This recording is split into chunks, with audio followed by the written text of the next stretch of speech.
Dear colleagues, dear partners, I'm truly pleased to welcome you all today on behalf of the National Agency of Ukraine on Civil Service. And this event is a joint effort of the National Agency of Ukraine on Civil Service and the Center for Adaptation and of the High School of Public Governance.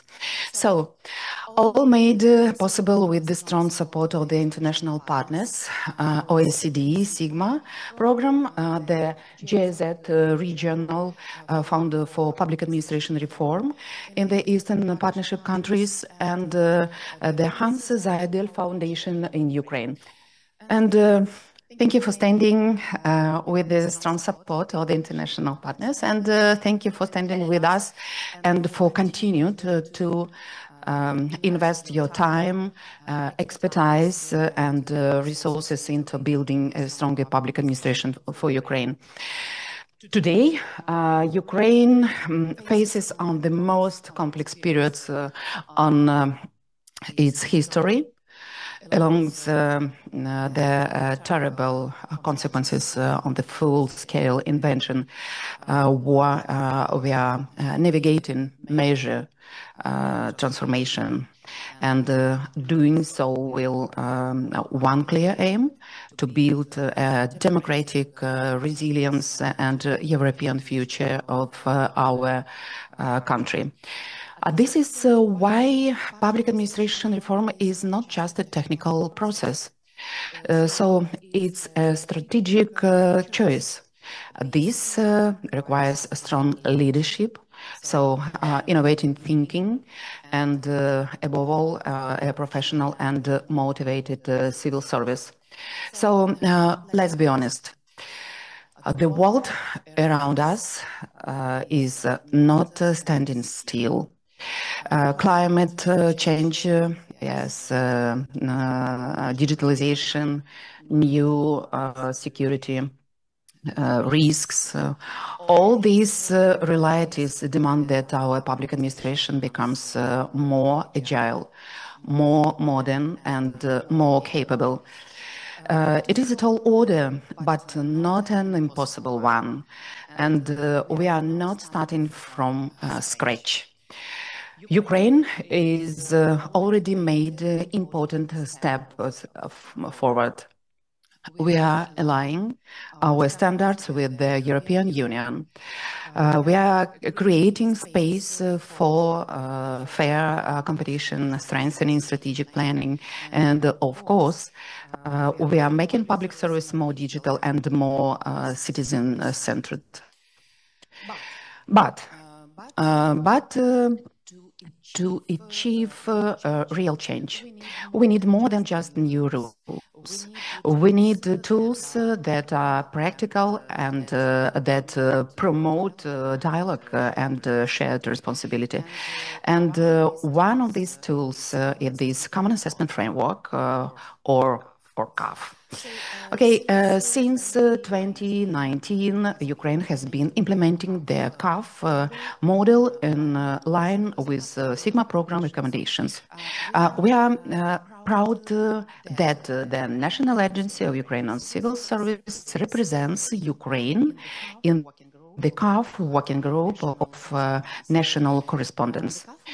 The CAF model can help to manage better and deliver more effectively. Just this year, civil servants have completed CAF-related training. We have even created a dedicated online course. All of this matters, yes, and because behind each training, behind each checklist or indicators are people who want to make a difference, people who want to serve their country better. So in 2023, in Sigma, carried out a delayed assessment of the Ukrainian public administration system.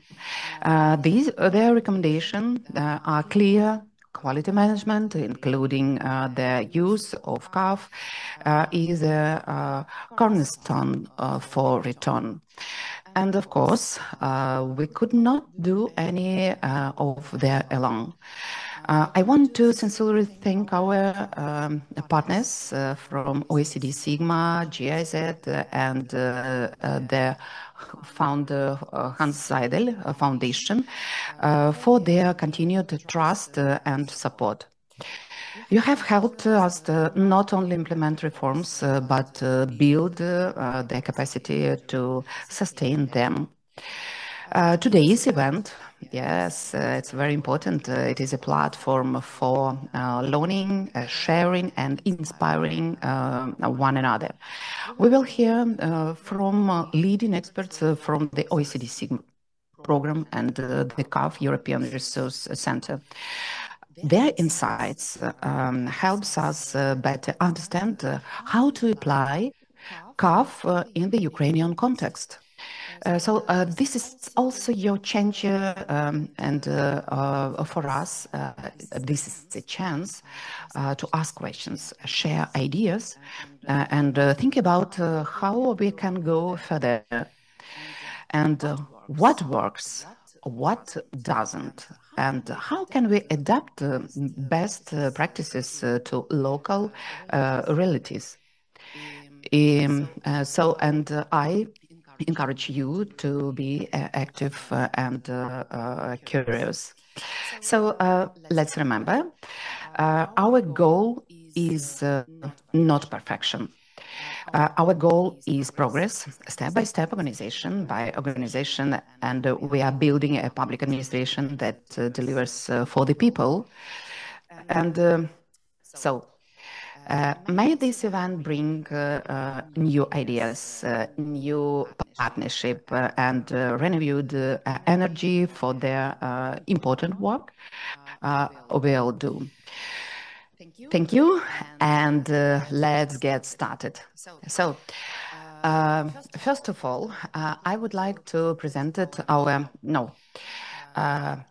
Зараз я хочу передати слово і запросити до слова Олександра Єрему, державного секретаря Кабінету міністрів України. Для нас насправді велика честь сьогодні, Олександре Йосиповичу, вітати вас сьогодні серед учасників нашого заходу. І ще раз я хочу наголосити, що ваша присутність насправді яскравим прикладом рішучості Кабінету міністрів підтримувати проект як такого важливого інструменту system as a very important instrument for effectiveness and sustainability of state institutions. The floor is yours. Dear colleagues, it's a great honor for me to attend such an event. Very important, valuable, precious, and see how many state secretaries, colleagues, leaders of our public administration, with their presence, make this event illustrious and especially important for the cabinet and different central agencies. We are living through unprecedented challenges. No European country has encountered it anything like that since the Second World War, and the aggression, the full-scale invasion of the Russian Federation does not just change the rules of the security order in the world, but also sets new challenges before us. You have to be effective, responsible, open as never before. We realize that this is not about territories, it is much more about values. So we understand that Ukraine's aspirations to become part of the European communities, the European system of values, entails great resistance on the part of those who are on the other side of the barricade, the evil, the dark forces, and this makes them aggressive, makes them attack Ukraine.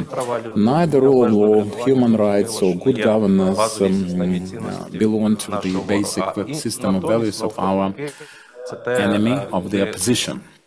And moreover, now this is our beacon, this is our end state, this is our destination. And the toolkit to improve the system of public administration, according to the European standards, is especially important for us. One of such tools is CAF, this evaluation system. And this is the topic for us to discuss the state of play and our situation as representatives in the light of Common Assessment Framework. This is very important.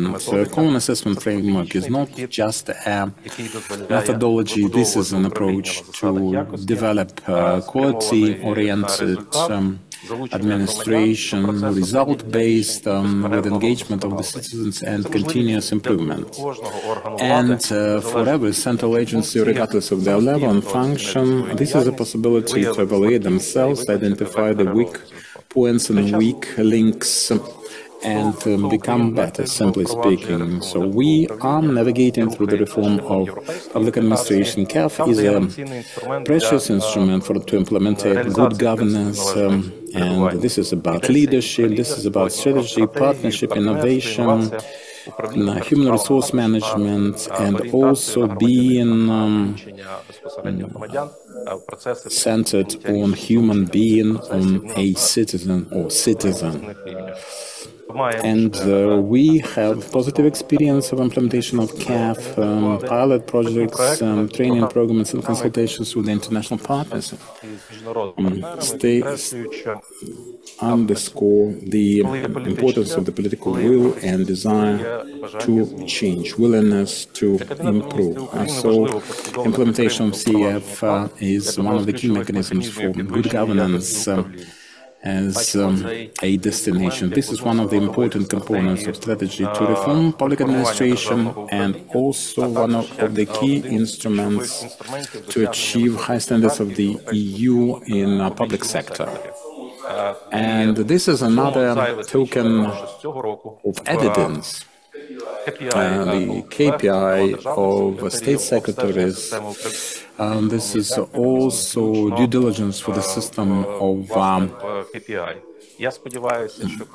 assessment, quality assessment especially. By the end of the year, we expect some summary of this assessment exercise. It's very important for every one of you to be here, and we have great expectations from these conferences. It's just facilitation of KPIs and the part of quality management, but also deeper understanding should be introduced, especially for the colleagues working for the bodies which have not yet been engaged in this system, and to see it and to look at and on it as a public administration vehicle of great significance. I would like to thank Sigma program colleagues. This is supported by the EU.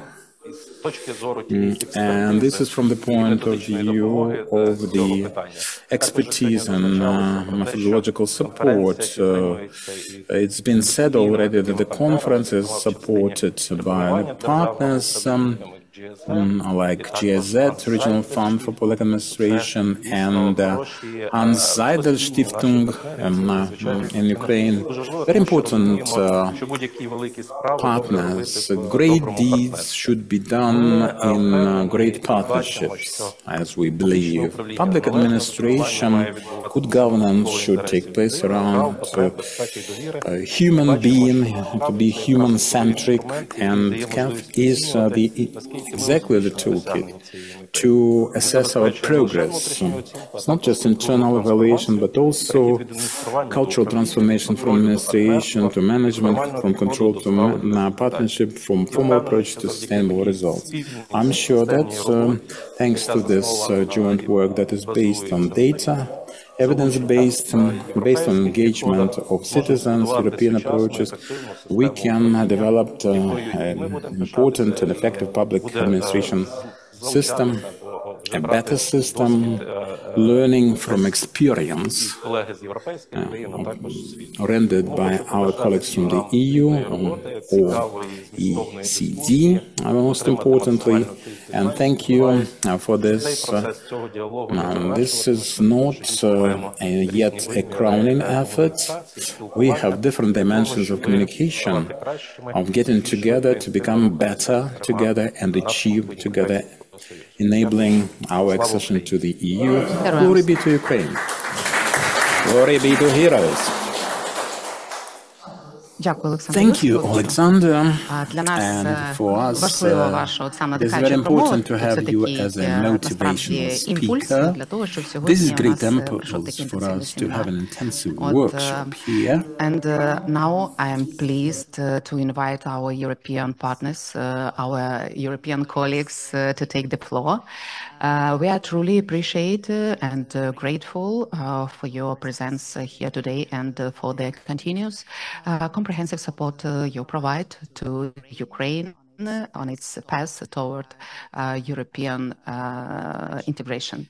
So, and it is my pleasure to introduce Martin Shkrevich, Senior Policy Advisor and Regional Manager for the Eastern Partnership under the European Neighborhood Policy and OECD Sigma Program Manager in Ukraine, and also our friend and our partner.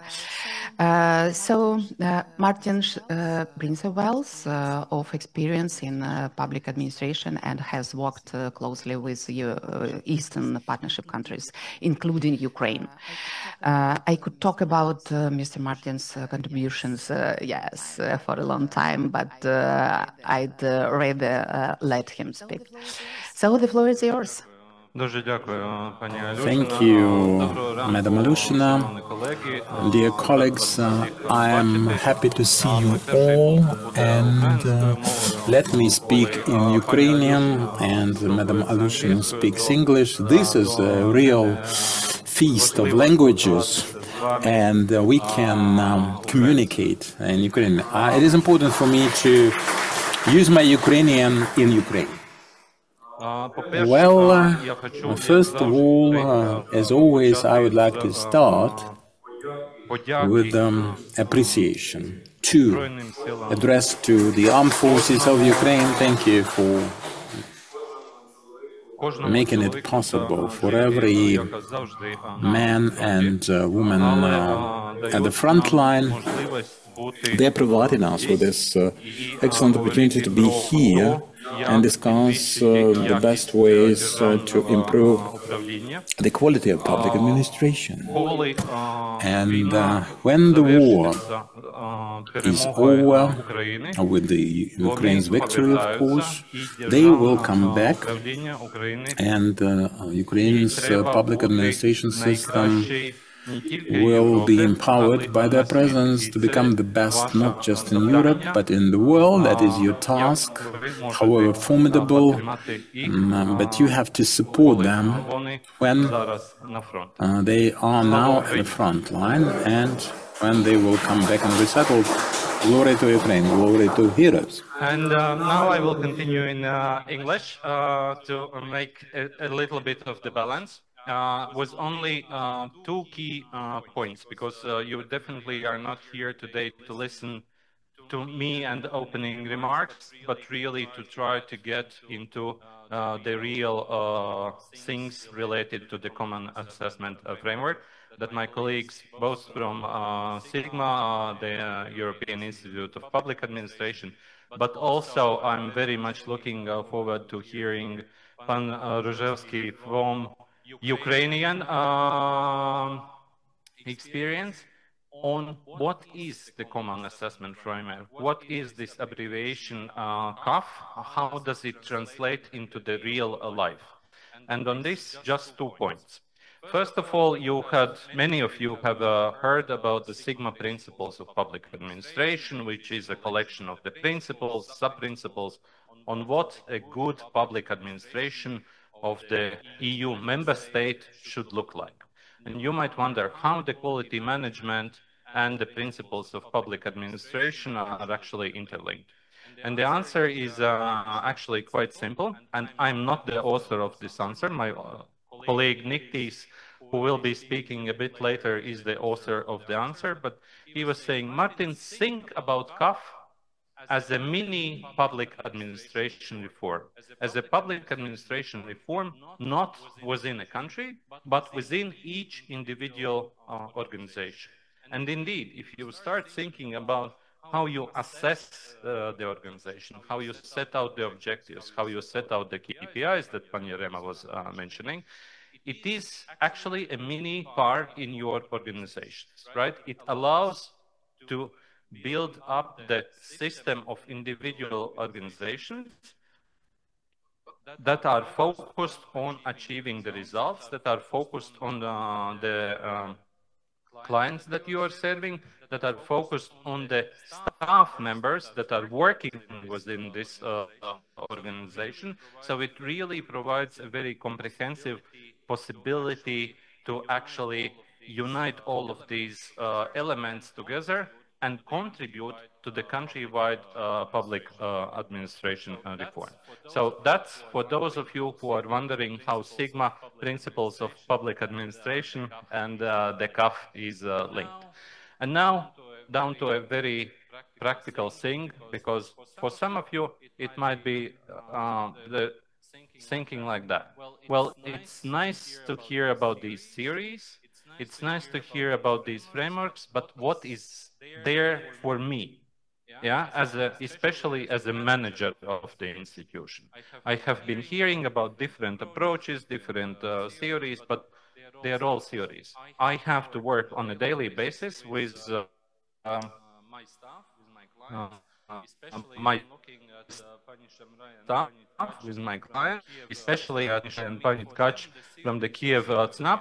I mean, for them, the theories are somewhere there, but their clients are on a daily basis, yeah, coming and asking for the services. So the answer for these people who look for the practical added value of the CAF, it's definitely about being able to know your organization inside out, to be able to actually identify the spots where you can become even better than you are currently are, where you can actually better understand how you can improve the capacities of the staff that are working for you.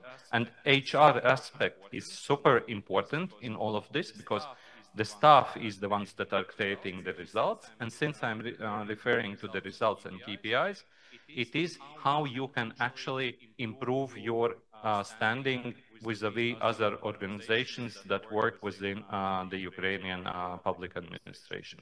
And by these individual movements that you do in each of your organizations, the overall quality of the public administration of Ukraine, the overall progress that you are achieving really is able to go forward. It wouldn't be possible, of course, without the National Agency of Civil Service. It wouldn't be possible without the Center for Adaptation. It wouldn't be possible without the support of the Secretariat of the Cabinet of Ministers of Ukraine. And it wouldn't be possible without really dedication of each and every of you. With this, I want to thank you all and wish you a very productive discussion, both now, firstly, listening to what the colleagues will be telling about theories, but most importantly, trying to get out of them this practical application, constantly asking, what is it for me, for my organization? Гарного дня. Have a nice one. Thank you. Thank you, dear Martin, for your meaningful and insightful contribution today. And also your continued support helps Ukraine move toward modernizing our institutions and building a strong European future. Thank you. And also, I'm pleased to welcome Ms. Sandra Fur, the project manager, Eastern Partnership Regional Project for Public Administration Reform, GIZ. So, Ms. Sandra, yes, I have the pleasure to give you the floor. Thank you very much, and thank you for the invitation to be here. First of all, I need to excuse myself that I'm not able to give such an inspiring introduction in Ukrainian language, but please be assured, in spite of my non-existence of Ukrainian language, the commitment of GSZ, the commitment of Germany towards Ukraine is fully there. And when I heard of the opportunity to be here as part of this CAF events, I did not hesitate a second to travel 24 hours to be here with you and be part of this event. It is indeed an important step forward in this process of improving public administration. And basically, there's just one important point one important message that I want to bring across, which is that CAF, the Common Assessment Framework, and it might sound just like another technical tool, but really it's much more than that. It's a mindset. It's a commitment for change. It's a commitment for each public administration to honestly look at themselves and look into the institution and think about what can we improve, where do we stand, and figure out how we can make services for the people better, the people who actually rely on the services, which are the citizens of Ukraine in the end.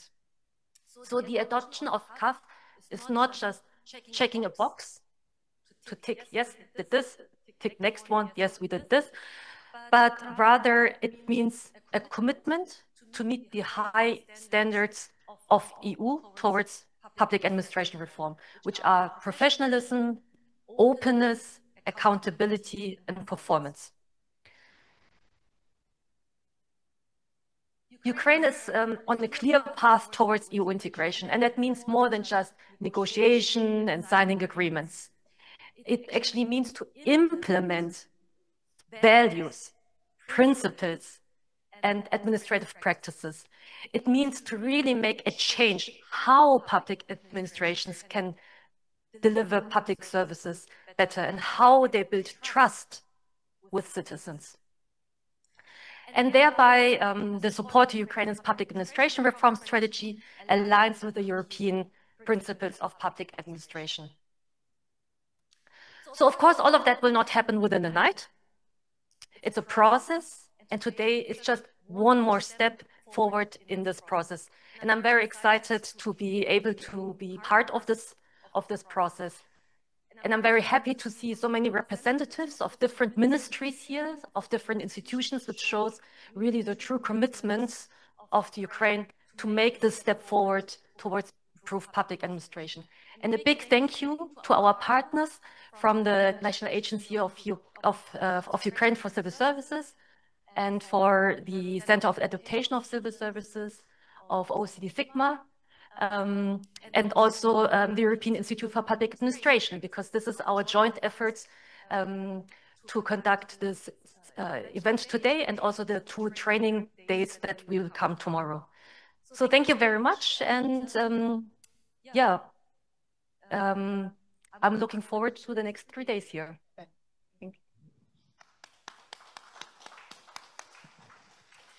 Thank you, Ms. Sandra. We are incredibly grateful that you are with us today and that you give us strong support in the implementation of the the best European tools. Thank you. And my next speaker with his welcome speech is I would like to invite Mr. Grachik Yermalayan, Regional Project Manager Engineering of Public Service in the Eastern Partnership GSZ.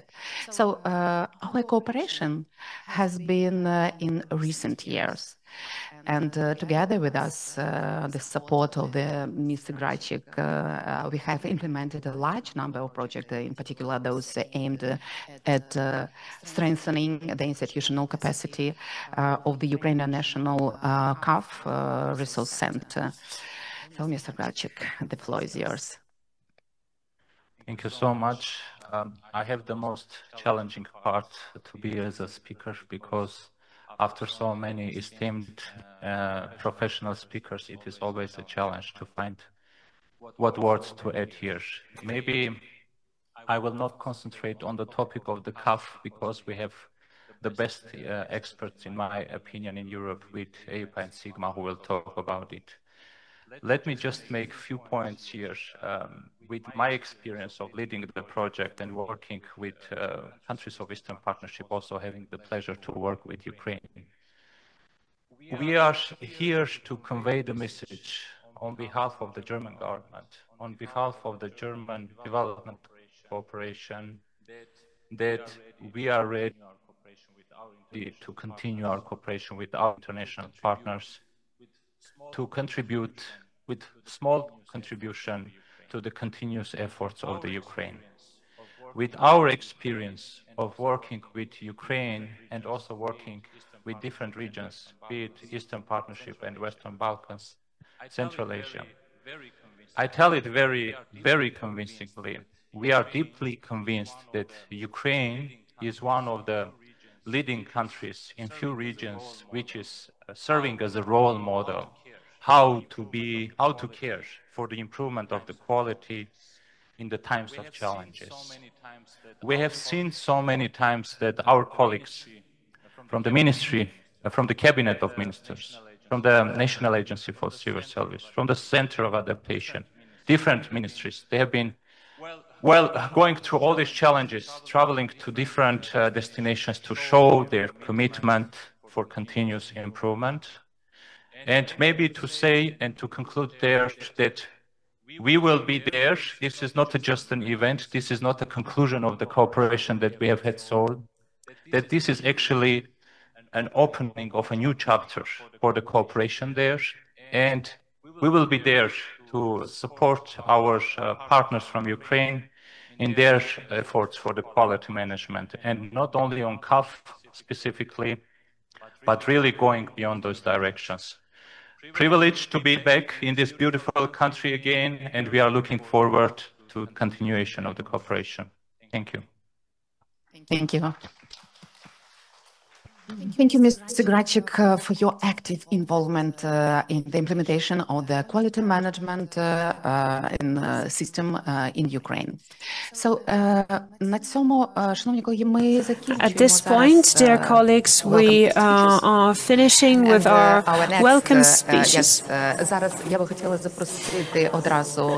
I would like... Thank you so much for our partners. Thank you. I would like to invite Mr. Alexander Zhansky, head of the Internal Audit Department of the State Emergency Service of Ukraine, certified internal editor, and my colleagues will provide me with a list of those participants who will be here next to me. Okay, nice, Nick. Alexander, it is with great pleasure that I would like to give the floor to you, because it's extremely important to hear your assessment. And now we are moving on to our first panel, so the floor is yours. Good afternoon, dear colleagues. Thank you for your presentations and for the invitation, but what I would like to say is the following. I'm here speaking as a practicing internal auditor who's dealing every day with specific tools of public administration, and at the last conference I happened to be there, and I asked a couple of questions to Martins and Tihania, and I said that we have a set of tools for public administration, and another one will only add to the competition. And my reasoning was that they correlate with each other and overlap, and as I heard from the presentation last year, and then Martins offered me to take the floor and to go into more detail, and therefore to give a presentation in front of you, dear participants. So I would like to thank Martins for this opportunity, and I changed my opinion because of what I have researched using the tools that I have at my disposal. Therefore, I'm going to give you a short presentation, but I would like to say that this presentation is my personal view as a practitioner, but all the aspects covered in this presentation are my personal opinion, but hopefully it will be useful to those people who use these tools daily and to those who will be implementing CAF. So, as I mentioned, I've changed my opinion since then. And as Mr. Alexander Yarema, the State Secretary, said, that we are working under unimaginably hard conditions, full-scale war and unprecedented pressure on public administration. And all this reveals the real state of play of tools. And during wartime, the price of a mistake grows exponentially. So every bureaucratic delay, every hryvnia not well spent well is the resource taken away from the front. In peaceful times, lack of efficiency is a problem. In war times, that is already a threat to public administration. And as you know, the system without a goal cannot be called a system. Namely, that the system is a network of interrelated components aimed at the same goal. Therefore, now is not the time for half-hearted decisions, or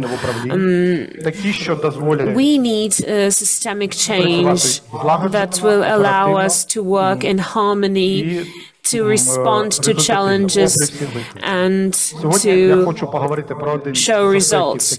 So today I want to talk about one of such aspects, the integration of our tools into one system and how it could help us persevere and win at our own front in effective public administration. This is a current issue, and you see the fragmentation of efforts. First of all, let's have a critical overview at our administration landscape. We've seen a lot of initiatives and systems aimed to improve the control, the projects on optimization, internal control system, risk management, and of course, internal audit. Each and every one of these elements is necessary, but don't you get this feeling that they overlap and they work alongside each other? So optimization of processes means that people want to simplify the procedures, but the divisions of internal control work on their own measures. And again, we have the registry of risks, and internal audit checks the effectiveness. Everybody does something, and one and the same job is analyzed at different angles, and different departments, without knowing it, are resolving the one and the same problem using different methods, and that's why we are wasting our resources and our time. And one of our colleagues joked that we have so many checklists that we would need a division to have a checklist for those checklists. This is a joke, of course, but it also has a grain of truth to it. So on the next slide, as you can see, I will talk about practical side of things. As I said, internal control. The goal of internal control is to ensure that the institution achieves its goals by way of subjectively managing the resources, abiding by the legislation, and providing accurate reports. Expected results, minimization of risks and abuse, and ensuring the timely resolution of issues, improving the quality of decision-making. The next tool It's the internal audit. The goal is to help research the goals and to carry out independent internal control, abide by the legislation and the rational use of resources. Expected outcome is to provide the assessment of administration processes, revealing possible risks and drawbacks, and providing recommendations to improve transparency and effectiveness. The next tool, as you see on the next slide, it has started this year, the optimization of processes. The goal, once again, improve effectiveness, reduce expenses, cut down on the time, and improve the outcomes. Expected outcomes, revealing reserves and ways to reduce expenses, speeding up processes, improving the quality of services. And the next tool that we use, as you can see on this slide, is the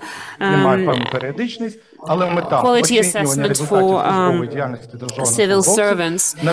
So we use KPI for this to improve the effectiveness of this institution, and expected outcomes is to find out the needs in professional training and also showing and providing negative or positive assessment, and thus having analyzed these available tools, we see that these processes are sometimes overlap, sometimes do the same function, but are aimed at the same goal, is to improve the quality of public administration. This slide presents the perfect world. I tried to show these processes the way they should work, as in internal control, internal auditing, optimization of processes, and quality assessment are all the interrelated tools that are work on various levels. And although they have their own goal, method, and focus, they formulate an integral system for the development of such institutions. Internal control ensures the order and compliance with the law, and it helps avoid mistakes. This is the first line of defense, and that prevents the risks before they arise. But the control in itself does not guarantee the effectiveness, just the formal support to it. Internal audit ensures independent assessment of functioning of the procedures and administrative decisions, reveals weak spots and potential risks, provide well-grounded recommendations for improvement, and the administration receives quality information for administrative decisions. Optimization of processes is based on analytics and feedback, implementing structural and fundamental changes in the work of an organization. It allows us to achieve strategic goals, increase productivity, minimize losses, and optimize operations, which is extremely important under limited resources and increasing requirements to public sector. And again, quality assessment for public servants again focuses on the responsibility, adaptability of the personnel and other such qualities, and also is responsible for control, auditing, and optimization. And the use of all these four mechanisms would allow to achieve a high level of transparency, accountability.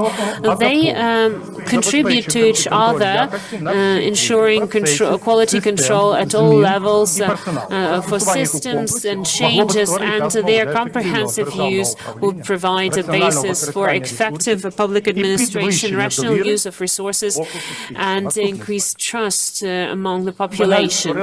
We also have here the matrix of overlaps and consequences. We see that if uncoordinated reporting, overwork, and how, for example, those lead to what outcomes.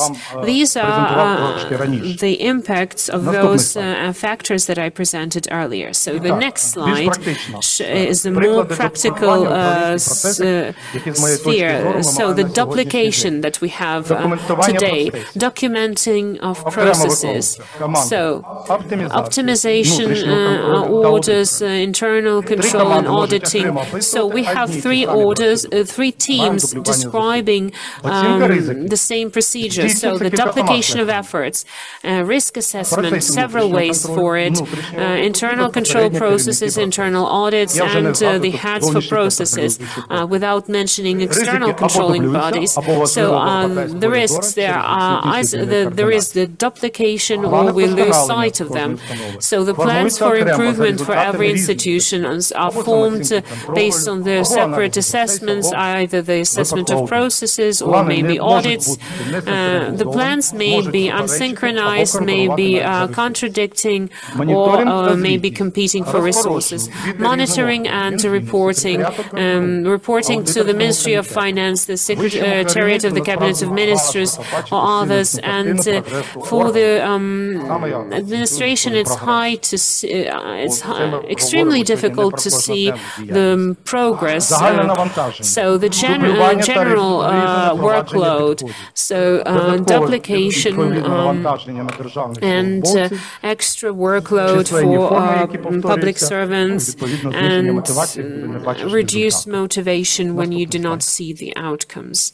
The next slide here shows us and brings us back to the beginning of our conversation, the conversation that we had last year with the experts. I come to the conclusion that we need a specific tool that could reunite all these tools under one umbrella. All these tools are extremely necessary: optimization, internal control, risk management, optimization, all of them are important, but we need to combine them because currently they are separate tools. And I am not the one who really likes CAF, but I studied it. It's a new system. It works in Europe, and it works really well, and it suits as the backbone that could support all the tools that I have just listed. And thus, the way out of this situation is, in my opinion, in integration. So instead of having four different teams working on their own goals, we should have one and the same framework that allows to synchronize all these tools so that we can target our effort and save time and resources. One assessment or analysis will satisfy the needs of risk managers, controllers, and analysts. Thirdly, higher quality of management. And we will see clearly all the problems because we will see the situation in its entirety. So we, in fact, are talking about total quality management in our work.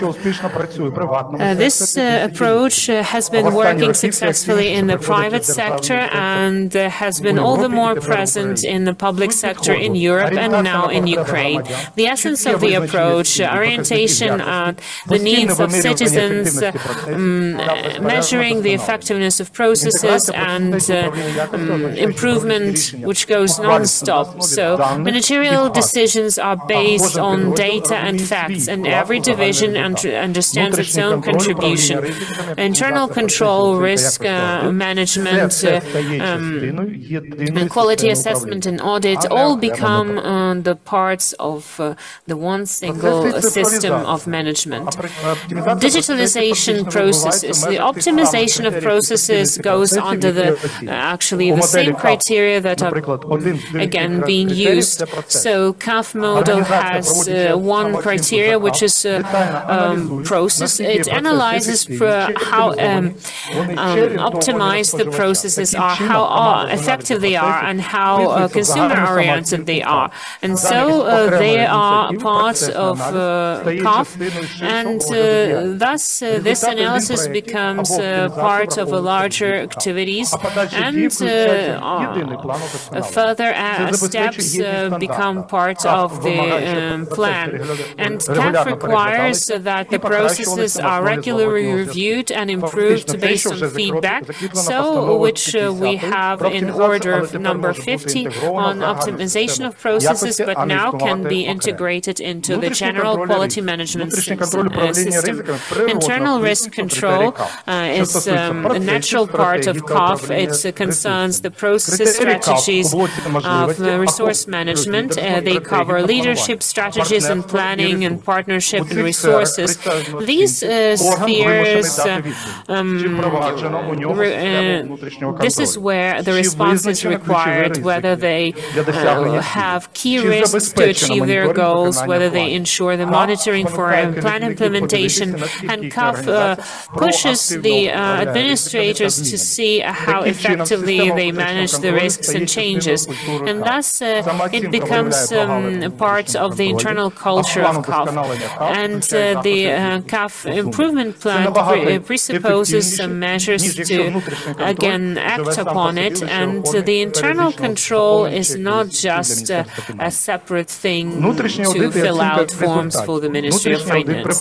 So internal audit with the implementation of CAF shows the general picture in the organization and can focus on the most risk-prone and priority areas, and it's built on the model plan, Do, Check, Act, which also presupposes the plan of assessment and correction of the activity. And the criteria for CAF also help us in this. So the audits can be planned with the reference to CAF self-assessment to check the most risk-prone areas, and the outcomes will be part of CAF.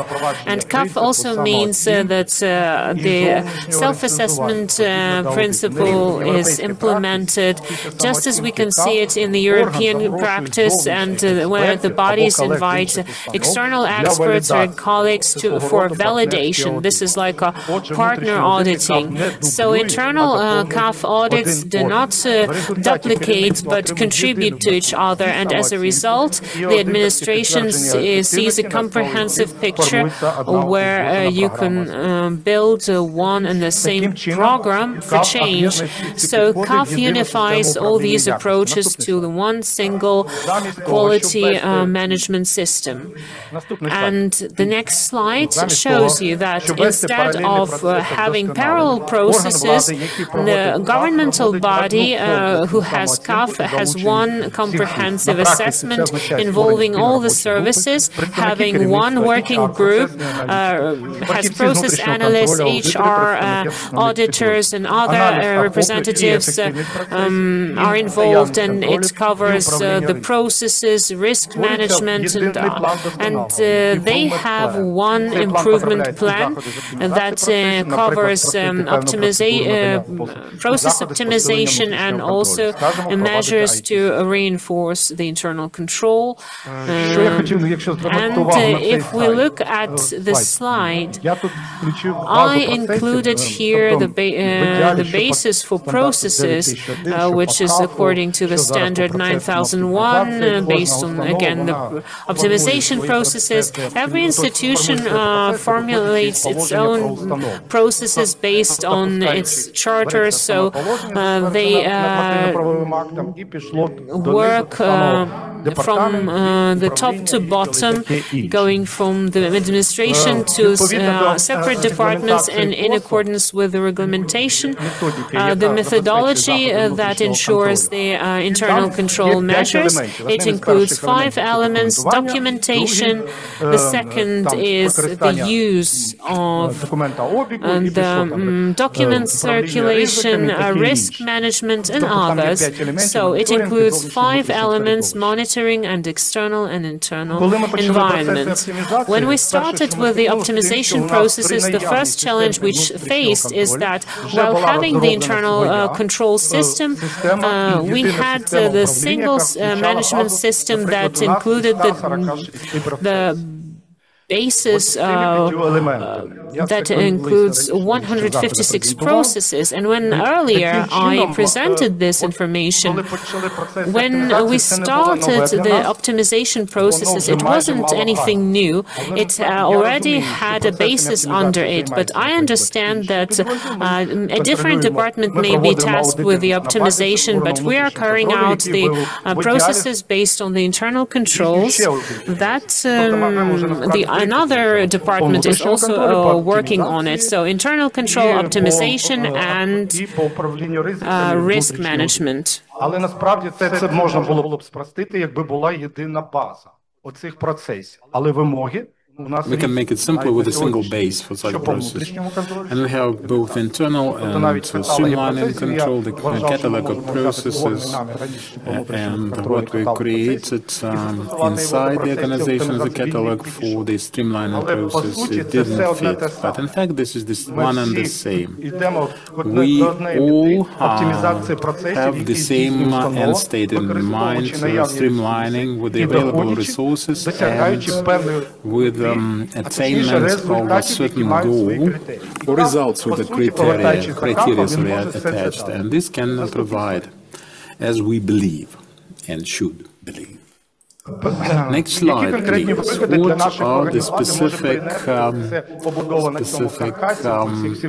achievements or gains we have in this is strategic unity and the holistic picture, holistic landscape. No compartmentalized reporting lines. We can see the whole picture in human resource management, the lagging behind, the riding ahead. This is 360 degrees diagnostics, and the solutions and resources can be channeled to the priority areas.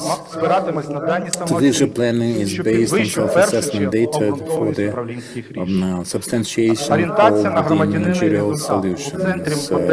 Orientation at the model, at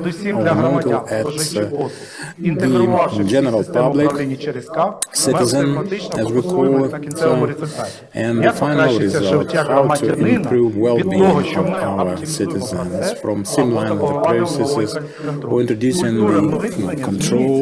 The culture of thinking is not egotistic, not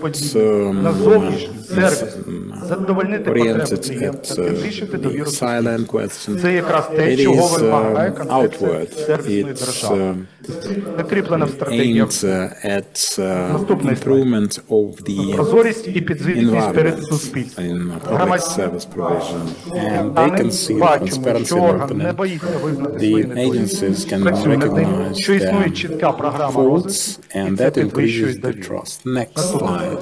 Dear colleagues, we have enough professionals, we have enough instruments and developments. Now we have to unite all that, remove duplication and overlaps and contradictions. At the time of war, we should be several steps ahead of the process as the enemy. It's not about ad hoc approach, it's not about firefighting. We have to provide for fire safety of the whole edifice of our public administration. Олександре, я скажу, що мені відгукувалася буквально кожна теза, оскільки дійсно маємо фахівців з оптимізації процесів. Звітуємося, я думаю, що всім тут відгукнулося. Щодо позиції по внутрішньому контролю, весь цей функціонал так само демонструється, презентується, знаходяться якраз ці по адмінрегламентах і так далі. Тобто це така потужна робота з боку нашого внутрішнього контролера. careful on the part of our internal controller. And it's more classical, this internal audit. We are acquainted with that, but the rest of it, this is the superstructure. But in terms of coordination and alignment, well, lack of alignment and the gaps and the breaks in the processes, as all the colleagues here, we can actually put our name to this situation when we have this single task force, people listening to each other and hearing each other. The internal controller emphasizes problems or risks which stem from the administrative regulations, and that immediately resonates with the responsible party responsible for streamlining of the process. And there is this internal auditor who, in the same way, acts as a controller to some extent, being able to foresee the risks and predict Але я б все время подивилася, а чому ви ладью не використовували? Кінь є, слон є, є ферзь, є король, ну це ж ладья. You need also a bishop, not just the knight, not just the queen and the pawns, but this is partly a joke. Well, your presentation fits in the general context, the CAF as a strategic instrument, and three positions, and that makes a lot of sense. And I think all our colleagues would agree that we should not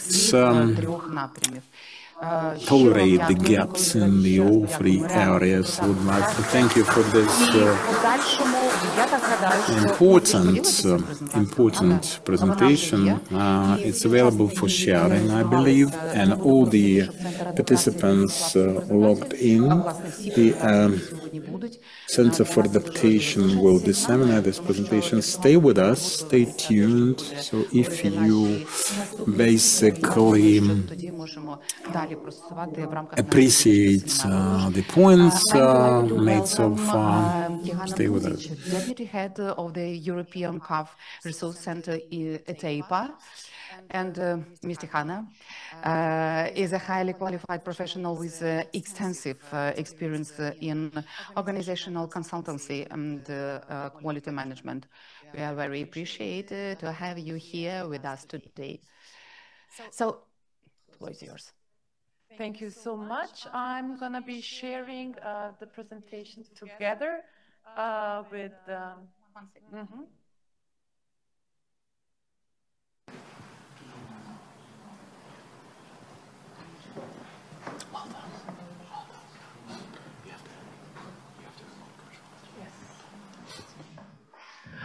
Thank you so much. I'm going to be sharing the presentation together with my colleague from OECD Sigma, Nick Fess, the senior advisor. And it's a huge privilege being here with you. And also, we have met online last September, but it's even better to be in person with you. Before we kick off this presentation, I would like to shed a word on your presentation, if I may. And if this is where we come after this September event, and when we said, please, everyone, do question CAF, question everything that we are saying. And also, as Martin said, try to find out, does it make sense and how it makes sense? And I remember our conversation, and internal control is one of the most important, in my views, tools and approaches for a continuous improvement. And having you with us here and listening today to you, it is only one more evidence for me how many professionals we are having in our own troops internally without the need to look for external consultants. And I would also love to have you also presenting on a European network your personal views that you have shared. So Nick, maybe we can start with the first slide in explaining what we are doing in this wonderful world. Together. Yes. Okay. Yes. Okay. Is that okay? It's normal, absolutely. Yes, I think. And dear colleagues, this is Nick Tees, is a leading expert in public administration reform and senior policy advisor at the OECD Sigma program. Please. Thank you so much for the very kind introduction. Before diving in, very brief but important, great to see you all. So humbled, but also privileged to be back in Kyiv. I was here 20 times, working here for quite some years, and it's so good to be back. It's really so good to be back, and besides good to be back, congratulations for all of you for doing the work under such difficult circumstances, not only doing the work, but outperforming the work. And this is amazing. This is, if we can contribute to a slight extent with our work and our presence here, we are already thrilled. So allow us to strengthen this, because this means quite a lot. And your presence today also means quite a lot to us. Thanks again also, Alexander, for the great presentation. I learned it will be shared. I think this should be like standard teaching material in any course for any leading civil servant in the country. Because this is really the foundations, I think, for running, managing a public sector organization. So super well done. Getting into the core and getting into the topic. And with your permission, allow me to stand up and to sing and dance a bit. Not literally, but to bring in a bit of dynamic. And I would also invite Diana to do the same. Then we do singing and dancing. The sitting and presenting is always difficult. So let's come a bit closer and also to tell our story a bit. What we are presenting today, this is part of a wider dynamic. A wider dynamic in the EU, globally, but also in the Eastern Partnership region.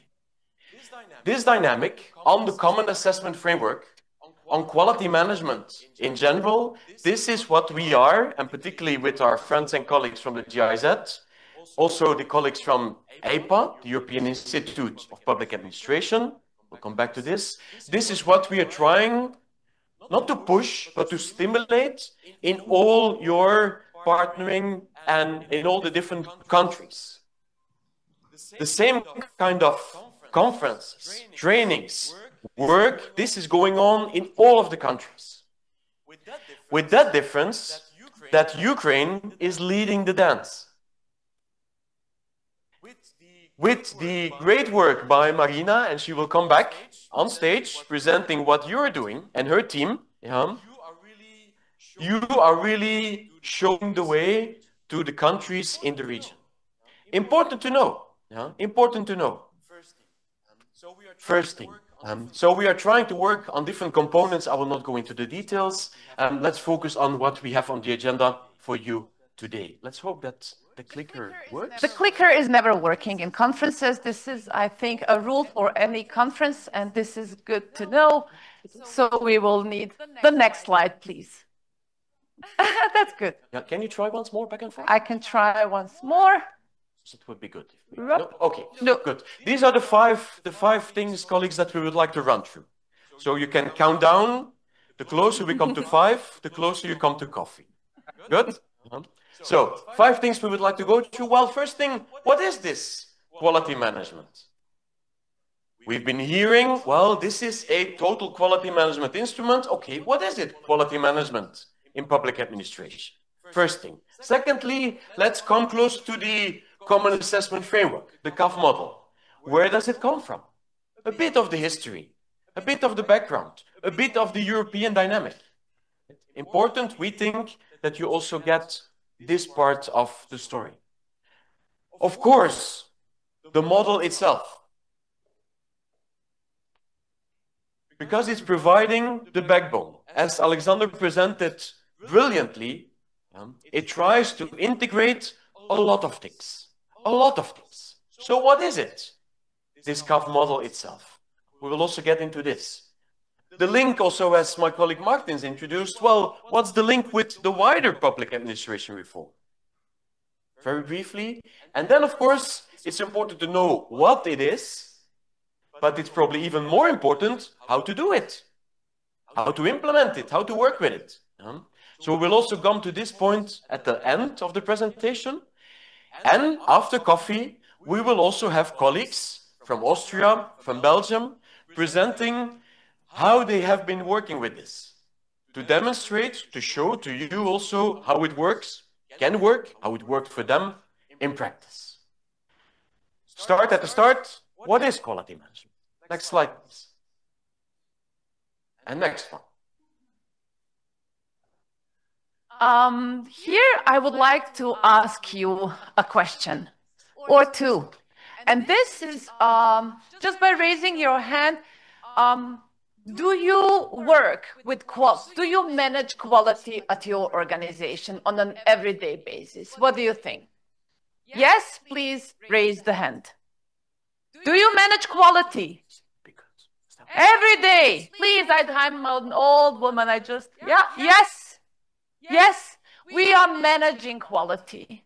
Yes, very often we are putting it on a higher level and saying it's a philosophy. It's something so complex. Well, it is complex, but it is something that we're doing on an everyday basis at our work. The question is, though, are we doing it the right way? Like Alexander said, and thank you so much for mentioning Edvard Deming. He is like running in my veins. And this guy, this Edvard Deming, he came up with this PDCA cycle, where all of these, plan, do, check, act, we will come later to that. It is about managing quality, or easily said, quality management. So there we're having standards, we're having models, and also the tools. I like to say, and I'm often not well understood, when I'm saying CAF is a framework. It's an umbrella, it's an approach. And then it is in the models together with the European Foundation for Quality Management. Is anybody here aware what European Foundation for Quality Management is? That's the creme de la creme of managing quality. At the European level, it's really where the best private and also a public sector is coming together and also getting prizes. It's costly, it's highly costly, yet the ones that want to stand up and have the money, it is where we will find them in the EFQM. CAF, again, was inspired. It's a blueprint of the EFQM. Why so, Nick will show? Because we wanted 25 years ago to have for the public sector being at the lowest price or without a price if ever possible. Yet what is a standard? This we all know. This is ISO, and I guess you all know ISO. You also have heard about it, you have worked with it. The difference between standard and model in ISO is that ISO has requirements. You need to fulfill the requirements in order to have a certificate. With CAF, you don't have to have a certificate. You can have, and I love that you have, what you said, partnering auditing. I love the phrase that you use. You can do it at the end. We will show it, but you don't have to. So there it is the standard, the model, and the tools and instruments is everything that Alexander just showed. This is how you come towards the quality and the management and the standards and the tools and the instruments. We are talking about quality management when we are meeting the expectations of the clients. And you all remember, at least when I was a child, we said the customer is the king, or now the queen. This is how public sector also use to think. Yet now, please do not forget, and I'm especially looking towards the managers. Yes, it is the citizens, it is the stakeholders. But when doing a stakeholder map, never forget the employees. It's going to be more and more difficult to find and to retain talent in your organization. We can go on. So there we are talking about continuous improvement on an everyday basis. So no matter how good you are, you can improve. We can all improve. And why so? Because expectations are different from day to day, from the internal world, from the employees, and from all the externals. We can move on. So what is it, this continuous improvement? It's not a one-shot activity. It's not something that you do today and then you're done. No, this is something that is continuously happening in all the organization and also in a dynamic way. And this shows quite nicely, in a simple way, this dynamic way. And this is indeed this PDCA cycle, this Mr. Deming cycle. It's childishly simple. All the things that we do as an organization, also as an individual in an organization, we ideally, before we do things, we think about them. We plan. We make a plan.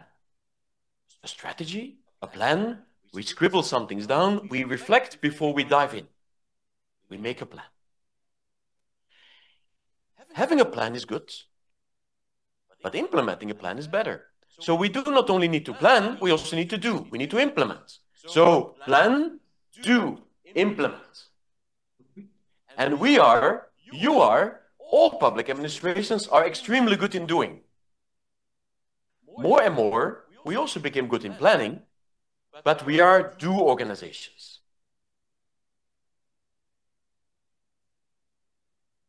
But from time to time, we also need to stop, stand still, reflect back, and think, what are we doing? What are we actually doing?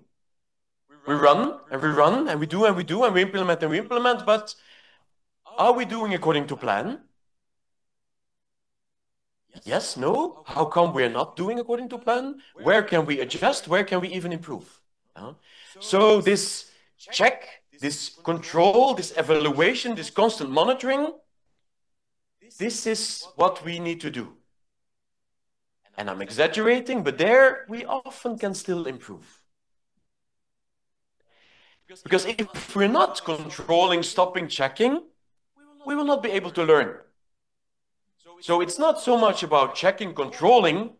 No, it's checking, controlling with the aim of learning. It's about bringing in the lessons from our check into an act, into an adjust, into a new cycle of planning, of doing. So this is the simple idea. This is what we need to do. We need to learn. We need to check. We need to. But not just on a simple, stable line, on a flat line. No, we need to do this upwards. Every time that we turn the circle, we need to become better. Every time that we do, we check, we adjust, we need to learn on a higher level. Colleagues who are a bit familiar with some Greek methodology, they know this myth of Sisyphus. The god Sisyphus, he was condemned to push this rock onto the hill, and when he was there, the rock tumbled down again.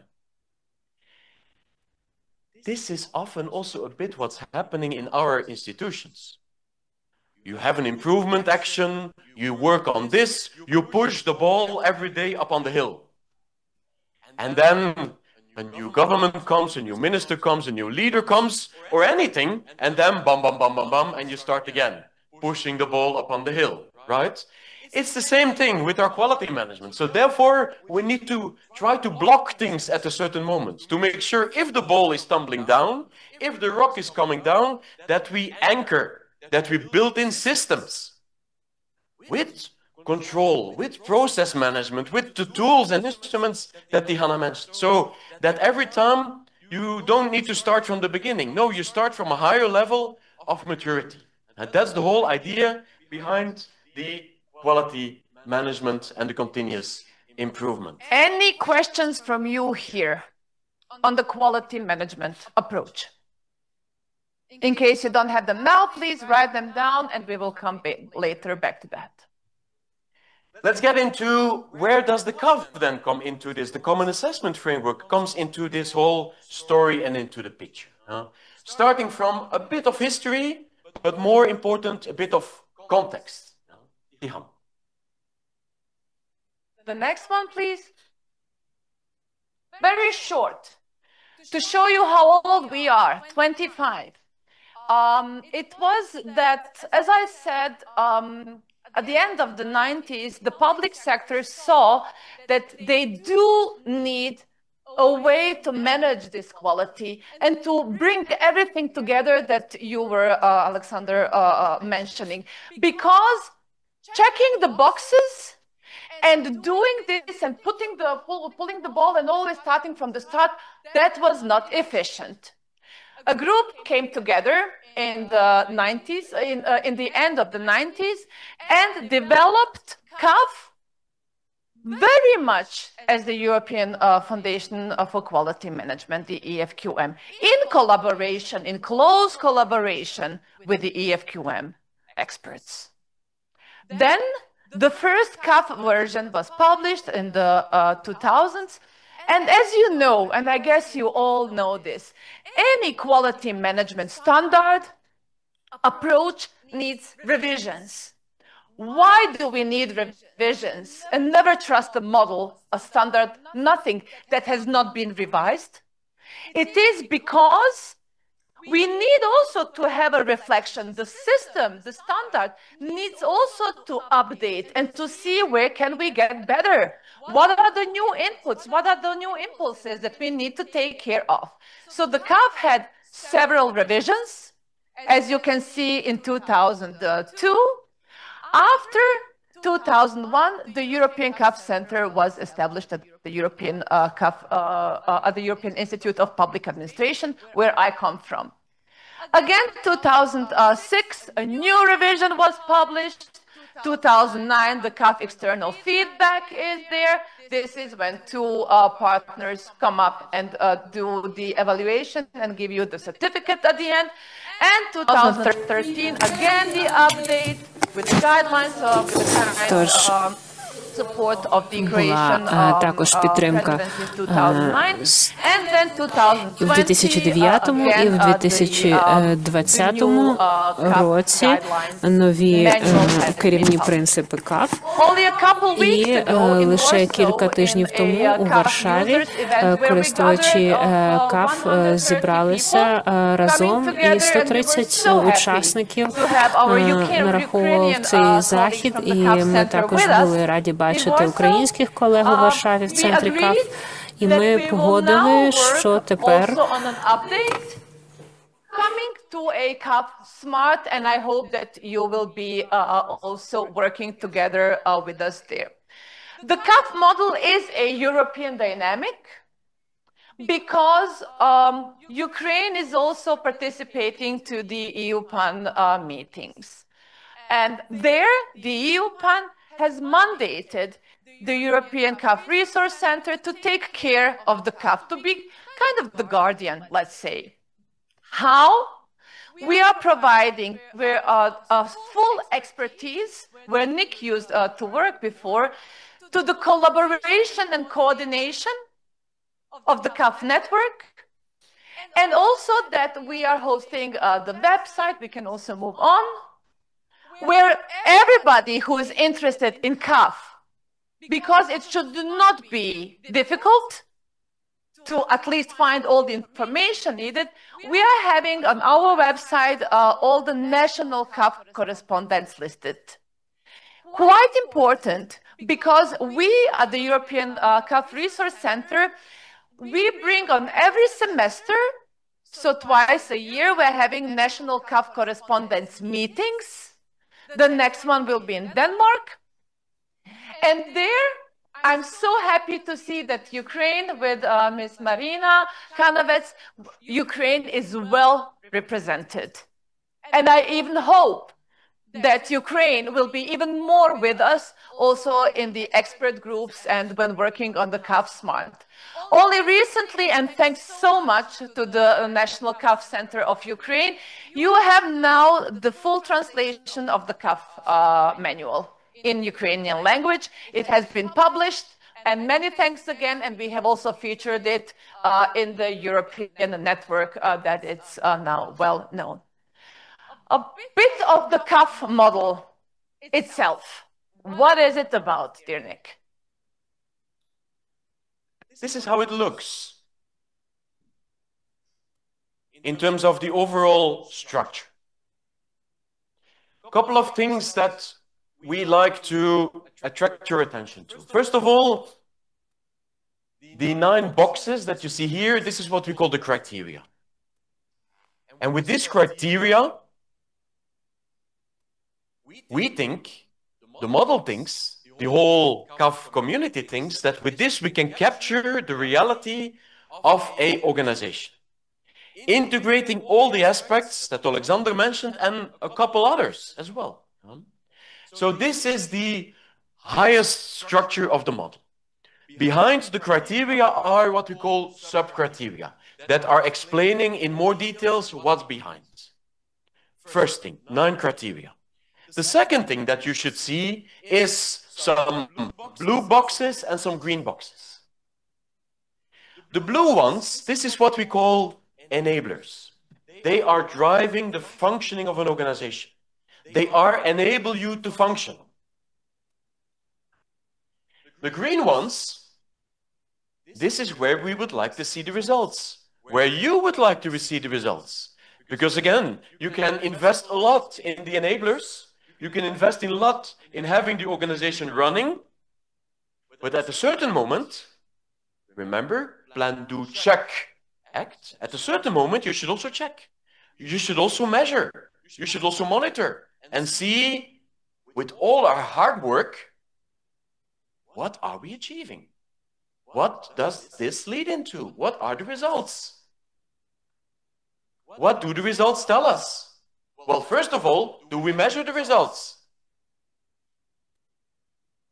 And if you see the results, if you have some data, what do they tell us? Are we achieving according to plan? Do we need to be more ambitious? Do we need to be more efficient, effective, productive, or focus on other things? And then you adapt, then you learn, you innovate and you learn, and bring this back into the functioning of the organization.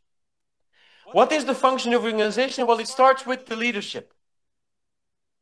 Leadership with vision, with mission, to give purpose, to steer and manage the organization. That's what leadership should be doing. Leaders should also go into the how to do this, into strategy and planning, not just having a dream of a vague idea or a wish of a mission and a vision. No, they should also translate this into strategy and concrete planning. How will we do this? How do we want to execute what we need to do and want to do? Together with whom? Well, together with whom? Well, together with people, staff, an organization with only plans, but not strong, well-trained, sufficient people will not be able to implement anything, right? So the CAF model is also looking into, well, how do you attract your people? How do you manage your people? How do you retain the people? Indeed. So the whole of the HR, people management, is also super important and looked at. But you as an institution, you don't live and work on an island. You cannot achieve things on your own. You need others, partners, within government, outside government, civil society, private sector, to achieve your goals. You cannot do it alone. So therefore, it's important to have good relations with your partners and other resources. Financial resources, technical resources, buildings, you name it, other kind of resources. To do the things that you need to do. And to do the things that you need to do, this is happening in the processes. As Alexander mentioned, this is really the machinery of the organization. All the other things you can call preparations or necessary elements, but the work is really implemented in your processes. This is where you translate your inputs into outputs, results, happening via the machinery, if you want. I'm putting it a bit technically, but you get the picture. So all of this work to achieve your results. Achieve your results towards your users, whoever they be. That's the first thing you need to do within the CAF. Define who are we serving? Who are we working for? Who is our user? Is it a citizen? Is it businesses? This is dependent organization to organization. So, how good are you? How good are you? How satisfied are they with what you're doing and how you're doing things? Do you know this? Do you measure this? What do the results tell you? Important. But also results towards your staff. How motivated, satisfied, dissatisfied your colleagues are, your staff is. You might be oriented towards users. If you have demotivated staff, it will never function. So also keeping this in mind and knowing how motivated, satisfied staff is. The external world, your social responsibility, and of course, directly linked to your objectives, to your mission. What are we achieving in our key performance results, the KPIs that you need to do? Yeah? Do you know this? Do you measure this? What do the results tell you? And based upon that, which lessons do we draw from this? Last thing on this, the CAF has a double purpose. On the one hand, it's a mirror.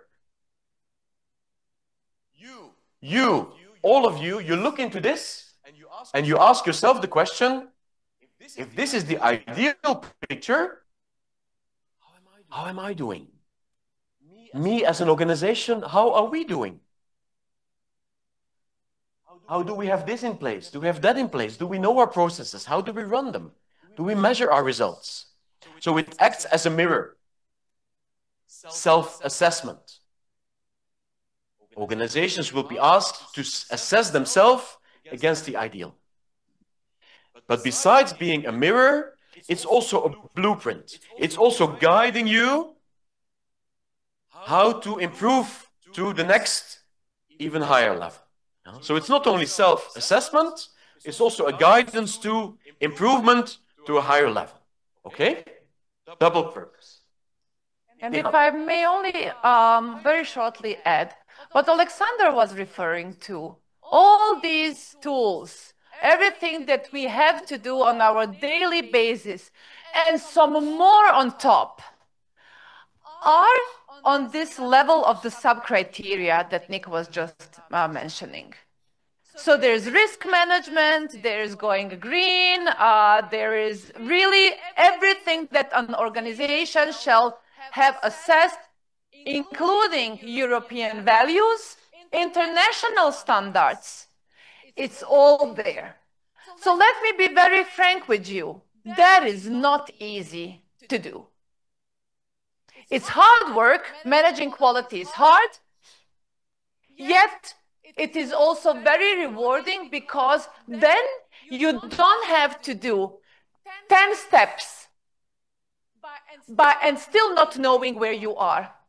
With the CAF, with the Common Assessment Framework, which was really built from the public sector for the public sector in order to be a streamlined approach, then you are saving your resources and also you are teaming up with others, and also you want to have a benchmark with others in your country and with others. There was a huge demand from the educational sector. So a CAF in education has been done, and then it has been, we have updated it last year, after 3 years of working on the update. It is just important for you to know that it follows the same approach like Nick just said. It is the same 9 criteria and 28 sub-criteria, yet it is tailor-made for the educational sector, from primary to universities. And what is important to mention both for CAF in education and for CAF in general, it's that it's a generic model. It can be used for small and for big public sector institutions. Yet, there's also the trick for you, for the users, for the center as well, that every organization is specific. You can apply a generic model, but you have to look at the fine nuances of each and every organization. Please do not forget that. How do you do that is a very simple approach. I'm sometimes joking, it is like at the first point, at the first insight as a therapy. It is that we have a look, where are we good at? Because very often, all of our organizations, we are only criticizing ourselves. We very often forget to celebrate our successes, or we are keeping the successes at the department level. And nobody else knows about my department's successes, not even the organization, not to talk about others. So the strengths will be assessed for 9 criteria and 28 sub-criteria. Then every strength can be even better. And with the common assessment framework, because it's a self-assessment framework, you must show evidence for every strength that you are stating. You cannot say, well, we are doing good in I don't know, reaching out to citizens and tailor-making our processes in accordance with the citizens' needs, in case you don't have the proof. Show it. What did you do? When did you do it? And when was also the last time that you have updated and then benchmarked it with others? So those are the strengths and the evidence. In case you have an idea for improvement, you put it as an improvement area, and then later on also as an improvement actions. We can move on.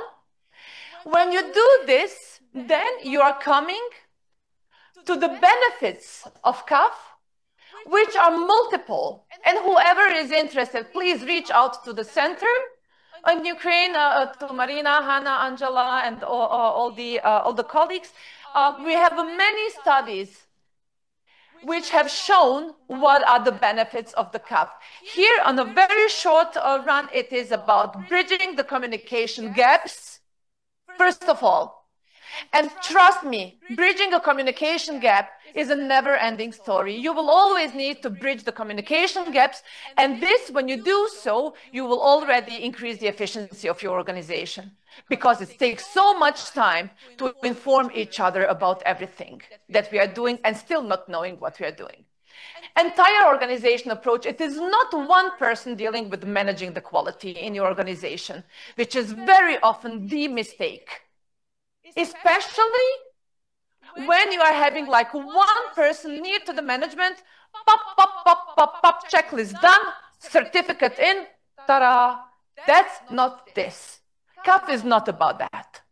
It is that the entire organization will be informed and will also work on this and come up with improvement actions. Therefore, I dare to say that the common assessment framework is something only for managers which are ready to take up the next level. And then also to increase the team bonding, to have more clarity for the managers on the stakeholders, on the vision and the mission, to increase and make efficient the monitoring and evaluation, the increased responsibility towards citizens, and also I have to say about the social responsibility, which is very often forgotten. We think about social responsibility only when it's time of the seasons and the festivals. And it is about, I will start with end with number one, boosting administrative capacities and capabilities, and also reducing the administrative burdens. This is what we want to do with the common assessment framework, and those are the benefits. Please, next slide. Oh, was it me? Not the clicker, but it was me. Now it's functioning. It's functioning, yes, but don't take it personal. Let's continue into the story and move closer towards the end, and the end really meaning like, well, how to do this now? It's, again, important to see the framework, these 9 boxes, and what's behind, but even more important it is, well, how to run it now. Diana already mentioned on the self-assessment methodology, very simple, but we will get into the how in a couple of seconds.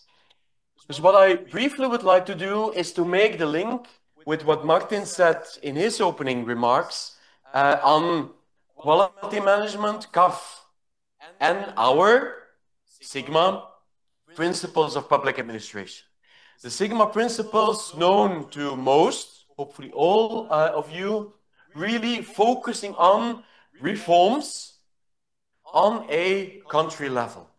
This is where we, as Sigma, as the EU, as OECD, are working with you, with the Cabinet of Ministers, Secretariat Cabinet of Ministers, with all the different institutions, many of you present here, working on the reforms in all areas, on the highest levels. In all the areas coming from strategy and policy making, coordination, going to HR, going into the parliament work, into oversight, accountability, into financial management, into procurement, all of really the high important pillars of reform. Also including the service delivery, digitalization, the improvement of institutions vis-à-vis the users, the citizens of your country. So as Martin said, this is really on the high level. This is needed. This is where we are working on with you, and this will maintain an area of work high level. Nonetheless, what the CAF is doing, the CAF is translating these big principles of reform into organizations, institutions, ministries, agencies, municipalities, administrative service centers, the organizational, institutional level. It translates things, high ambitions, into the concrete daily work of institutions, of you and your colleagues.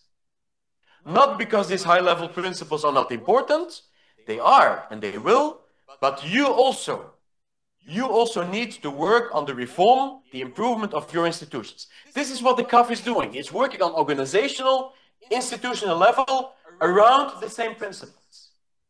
That is important to keep in mind. You as institutions, you contribute to the bigger reforms. And CAF can help you in this by combining the things that you're doing and also by triggering new things to improve.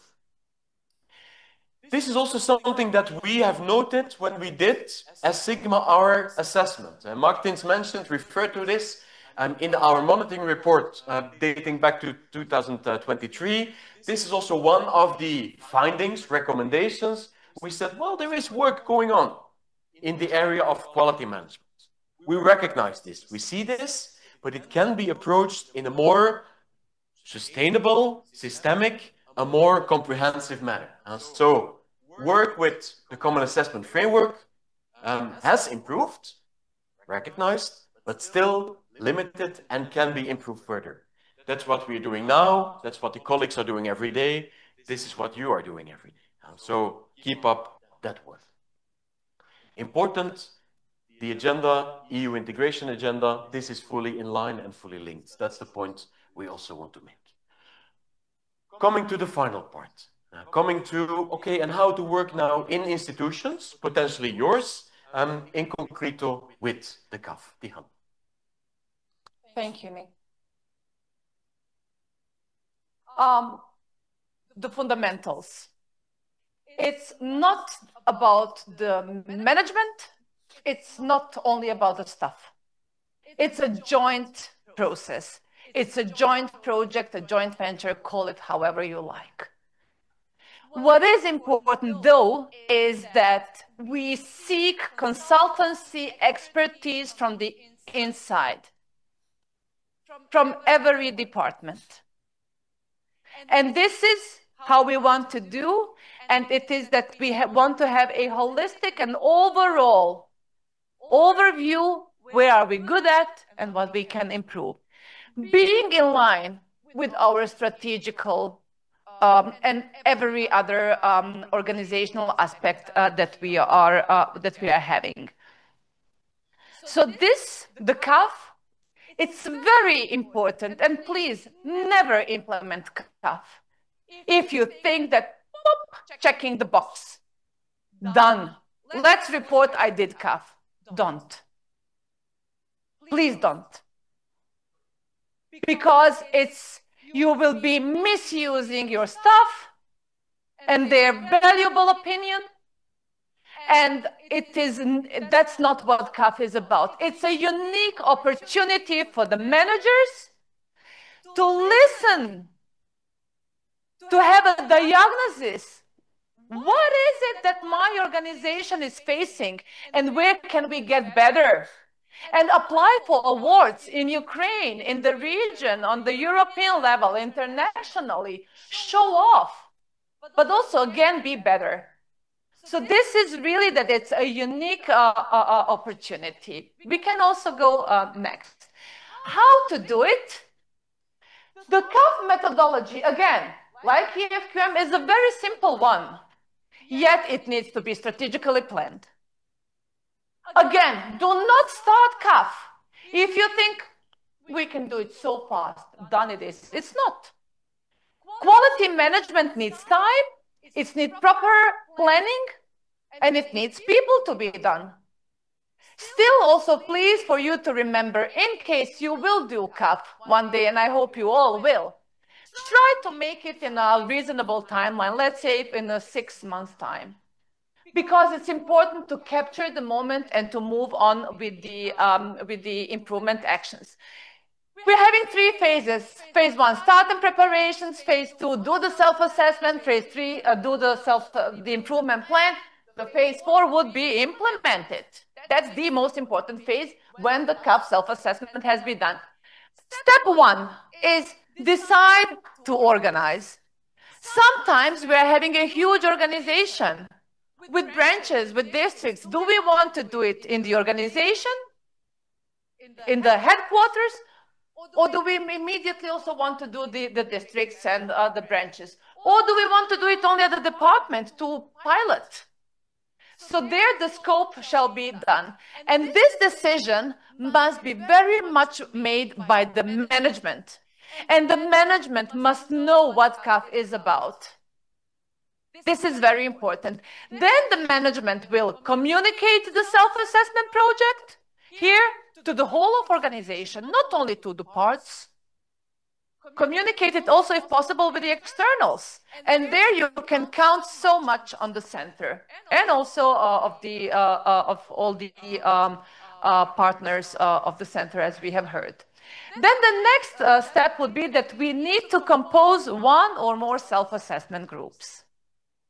It's mostly 1 group in 1 organization. In case you're having more, this is also possible. We will talk about 1. Highly important is that you need to have a training of the self-assessment group. People must know what CAF is about and why are they the chosen ones to do the self-assessment. Because also there's a huge trust level from the management and also in the process itself. Then you will do the self-assessment. It's anonymous. CAF wants to encourage anonymous feedback from the staff, but respectful. It's not a tool to shoot out to the hip and to say like, oh, this department is not doing good, we are doing the better. No, we will start in CAF with looking at what we can do better, me, Tihana, and then the others.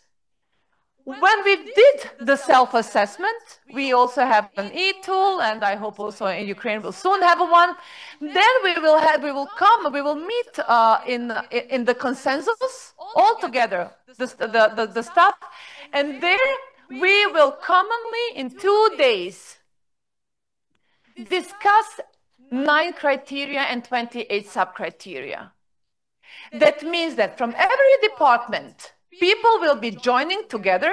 So first I give my individual views on the strengths, on the improvement areas and improvement actions, my views. Then we all come together and then we need to find a consensus. Do we agree? Consensus is a tough thing to be done and the best thing that you can do in quality management. Trust me on that. I am a senior quality manager. I work also with ISO and other approaches and standards. The consensus and the CAF, this is rewarding because many times it is that people are working in organizations for I don't know how many years and nobody has ever asked them a thing. And they're full of ideas and full of knowledge. Then we will take up a report. This is called the self-assessment report. And we deliver this report to the management. Important to know is that the management can decide not to be part of the self-assessment group. It is the staff doing the self-assessment. The management can step back and say, like, let me listen. What do you have to say? Sometimes management decides to be in the self-assessment group. Then my recommendation would be to you that you also need to have an external coach to facilitate it. Yeah? The self-assessment report will contain every information about all criteria. Where are we good at? What do we think? Just ideas for improvement. Sometimes we can have up to 200 ideas. We will not implement all 200. Then we will all move towards phase 3, where the management will again join. So please consider, especially the management level here. The management is there in the phase 1.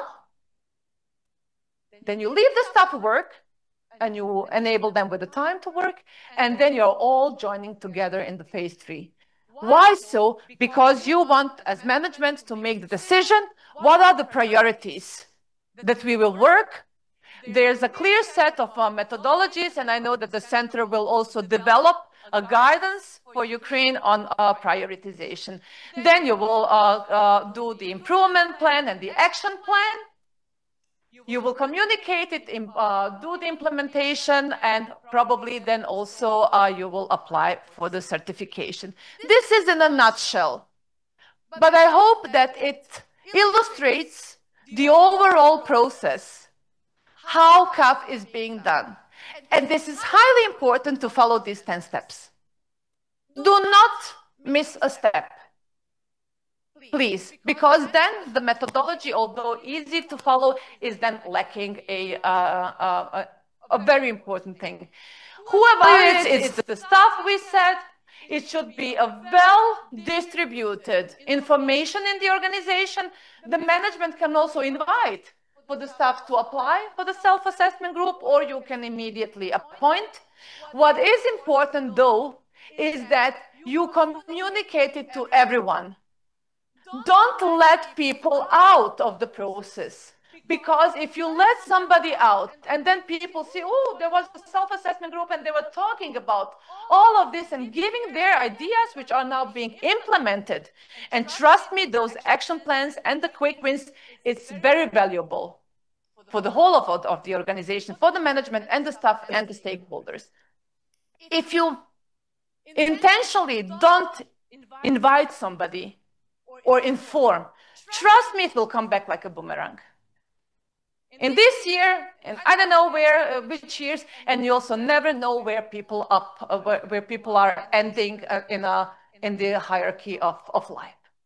The role of the self-assessment group is to give honest and realistic feedback. Again, honest and realistic, guided by the coaches. The group is giving scores, and the objective is to reach a consensus of the strengths and the improvement actions to be presented to the management. Would you like to come? First and foremost, the CAF is a self-assessment instrument leading to improvements that organizations do because they want to do it. Not because they are forced to do it. Not because anyone tells them you have to do quality. No. It's like falling in love. You cannot force someone to fall in love. The same way as doing quality.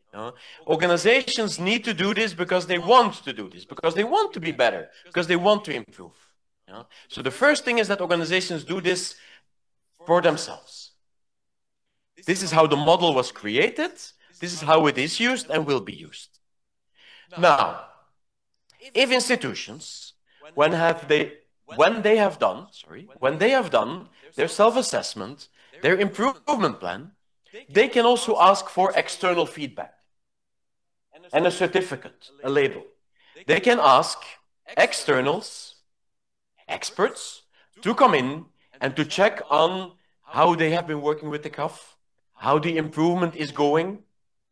And for that effort and these results, they can then be certificate as CAF organizations working with the CAF. And there is like a whole system behind. I think it would lead us a bit too far now, but we could, for sure, together with the center, we could really come to this, and I guess the colleagues will explain also this afternoon. And it lasts for 3 years. That's important. When you get the certificate, it lasts for 3 years when you can plan the next CAF cycle. In summary, as Diana said, well, working with the CAF is super rewarding for organizations.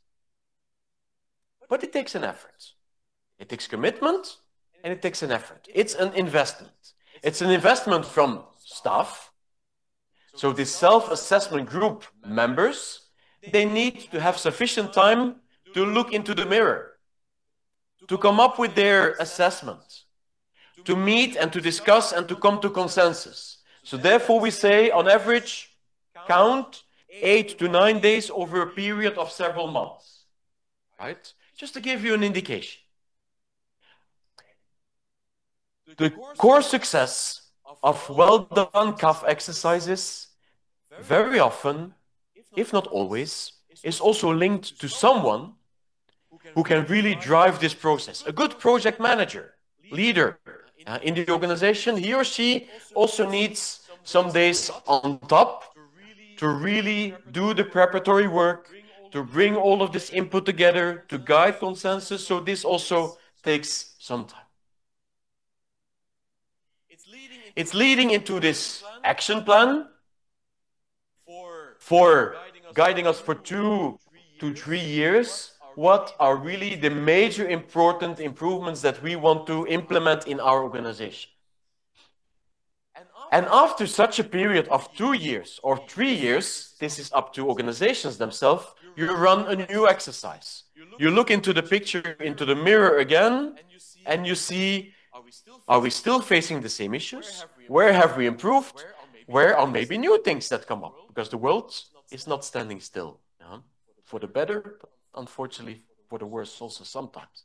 So this is also quite important to repeat this, to keep this ball rolling uphill. And then, if ever interest, but it's not a must, you also might apply for this label, for this certificate. Let's conclude. Diana. Let's conclude. Indeed. It is an honest question. When was really the last time for the managers, for the staff? No matter, are you junior, are you super senior, senior? Last time you took an honest look in the mirror. And maybe you see only the bad things in your organizations. This is unfortunately not often the case. People tend to see everything so much better, especially if it's my responsibility. I tend to see my kids as the most beautiful, the most brilliant kids. And then I get a call from the school. So things happen. And then it is really important to be, as we said, realistic, objective, and with the wish to improve. Therefore, this is what CAF is about. And it's really a strategic framework to integrate things, the facts, the evidence, and the needs into your everyday organizational improvements. So therefore, we invite you to think for the future, to use this mirror to make a good, honest reflection to show indeed where are we good at, but also where things might improve. The mirror is not just a mirror, but as really nicely presented by Alexander, we think that it really englobes a lot of aspects that are important for the functioning of organizations. Today, we invite you to also listen to some of the cases that we have invited who tell you how they have been working on this. The center will also present the work that is going on in Ukraine. And in the afternoon, we also invite you to have an open discussion on where you think it might be interesting, where you think you still might have some reservations or questions that you would like to ask. Because at the end of the day, we really hope that you go back to your offices tomorrow feeling inspired and at least reflecting, maybe this might be something interesting for us. If that's the case, reach out to us, but even better, reach out to the colleagues in the center over here and ask how they can assist you, and hope that we see each other then discussing on the CAF also in the future. Thanks for your kind attention. Looking forward to the discussion in the afternoon. Ms. Alushina, back to you. If also just may use 1 minute. I know we are running out of the time. I wanted to come to the end and to see if you're still with us. I see you are. A personal note I want to share with you. It is that I work at the European Institute of Public Administration in Maastricht. Yet my original home country is Bosnia-Herzegovina. We have been under aggression for years.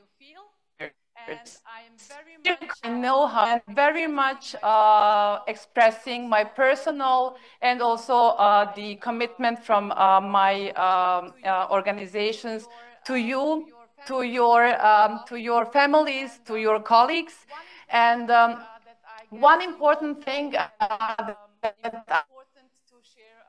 as a personal note, don't lose hope, stay strong, and support each other. And I hope that so soon you will be able again to live in peace and freedom. Thank you so much for having us all. Thank you so much. Thank you so much. Thank you so much, Tina. Thank you so much, Nick. And yes, thank you for your informative presentation, and your joint performance was very attractive and emotional. And so I'm sure that you have charged our management. So on CAF. Now I'm pleased to invite our first speaker, Mr. Arnaud Pritte, works team leader at the OECD. Yes, with over 15 years of conference, Ms. Pritte is a leading expert in public administration reform and strategic planning. So he supports governments in both OECD or non-OECD countries. And now, Mr. Arnaud, this is a great opportunity to hear your experience today. The floor is yours. Thank you very much, and thank you for the invitation. It's an honor to be invited to the conference. I'm joined by my colleague Simon Calvart, who will introduce himself a bit later when he starts the full presentation. So as you introduced me, indeed, I am Arnaud Pritte. I'm leading the work on public services and country reviews at the OECD. And I've been working with a number of member and non-member countries on improving public administration principles and practices, mostly at the government level, a bit at the same level as the Sigma principle, but also in some cases at organizational level. And I think this is what also makes our intervention relevant today. We'll focus on one specific aspect, which is public services. We know not only governments in general, but in practice, individual public sector organizations deliver services to citizens in many sectors, health, education, administrative services such as ID cards, etc., etc. So our perspective in this presentation, to complement the very eloquent speakers we had this morning, will be to focus on this public services delivery. So what are the OECD guidance on that? What good practices we observe? And what could be of interest also to Ukraine and to organizations that want to implement the CAF model. I'll just say a final word. Why is this topic even more relevant? I must say for a couple of reasons that my colleague Simon will further explore, which are the fiscal consolidation, which are the ongoing and increasing demand from citizens, new technological advancements, and of course in Ukraine, the importance of keeping the delivery of public services to citizens despite Russia's war of aggression against Ukraine. And this is also a trend that we observe on focusing on improving public services again in OECD member countries. And the OECD adopted last year a recommendation on human-centered public administrative services that cover different aspects, but aims to set a standard for governments and for individual organizations on how to deliver good services for citizens. And when I mean good, it's efficient, citizen-oriented, transparent services to citizens. So thank you for your attention, and I want to give the floor to my colleague Simon, who will go into more details into these different aspects. Yes, thank you so much, Arnaud. Also from my side, hello everybody. I'm Simon Calavaert, and indeed, together with my colleague Arnaud, we are working on the processes and building blocks for effective policies and service delivery. So we've done this in Europe, Eurasia, MENA, Southeast Asia, and also together with Nick and colleagues, we have also assessed the CAF's contribution as a tool for resilience in the wake of COVID-19. So at the risk of preaching to the choir, I can only confirm its relevance and usefulness. So we are very happy to be here. Maybe before we start, or rather as we start, very important at OECD, what do we mean when we talk about human-centered public administrative services? Basically, these are interfaces between people or organizations and the state that focus on how public services are delivered, not the content of the service necessarily itself, which often requires specific expertise. For example, very concrete, registering a birth, applying for an ID, or accessing government support. So they do not include professional competences. For example, receiving education when we talk about teachers or when we talk about healthcare doctors, but we do include the administrative steps to access these. For example, school enrollment, applying for health coverage. So I think it's really important to get this straight from the beginning. So maybe we can now go to the next slide, as you can see on the screen. So as Arnaud also already hinted on, why is this important? I think we should start with having a look at the global context that is impacting the delivery of services. As this is really important, we do not operate in a vacuum. So indeed, we see increased fiscal pressure. Clearly, countries are exploring ways to streamline and reduce public administration spending and activities. They are reducing costs, rethinking the scope of public interventions. As you're all very much aware, we also have huge technological changes, of course. We have the rise of AI, which is going incredibly fast. We have these new technologies raising citizens' expectations on public service delivery, while also creating, of course, new opportunities. A third element is also a continuous societal change and upstanding issues like inequalities that need a push for services to always evolve and adapt to the needs of citizens. Another element is there is a continuous need to deliver better. I think everybody who has interacted with public services has seen they can be highly complex, there can be high administrative burden. So simplifying the lives of citizens and their activities is a key concern. And actually, I also think this will also facilitate the operating of government. So really prioritizing the needs of citizens is very important for improvement. So to summarize, why does all of this matter? We see that public services are key touch points between people and government. And we also see very much that their quality strongly influences the trust citizens have in institutions, the effectiveness of policies, and also the public satisfaction people have of their government. So this is very important.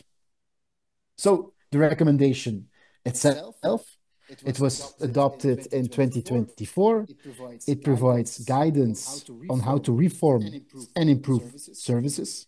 Maybe very important, human-centric. What does it mean? It means putting the needs of the users first and using this very much as a guide on how to improve the services. I also want to stress for you, what does an OECD recommendation mean? Because of course it sounds abstract.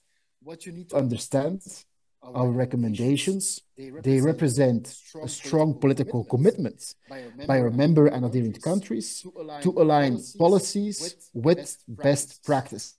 So they encourage to adopt high standards through continuous improvement and accountability as EUCD reviews the performance on these recommendations. They provide guidelines to harmonize policies, to improve governance, to foster international cooperation. So to say it very simply, what is an OECD recommendation? So based on our work, we see what works well, and we group this into a recommendation. For example, let's see it a bit as a ship. Based on OECD's work, we can see it makes sense for a ship to have sails, to use this specific type of wood, to have a rudder. A steering wheel is also useful. But in the end, of course, you need to set course and crew the ship yourself. I think this is probably a pretty good analogy.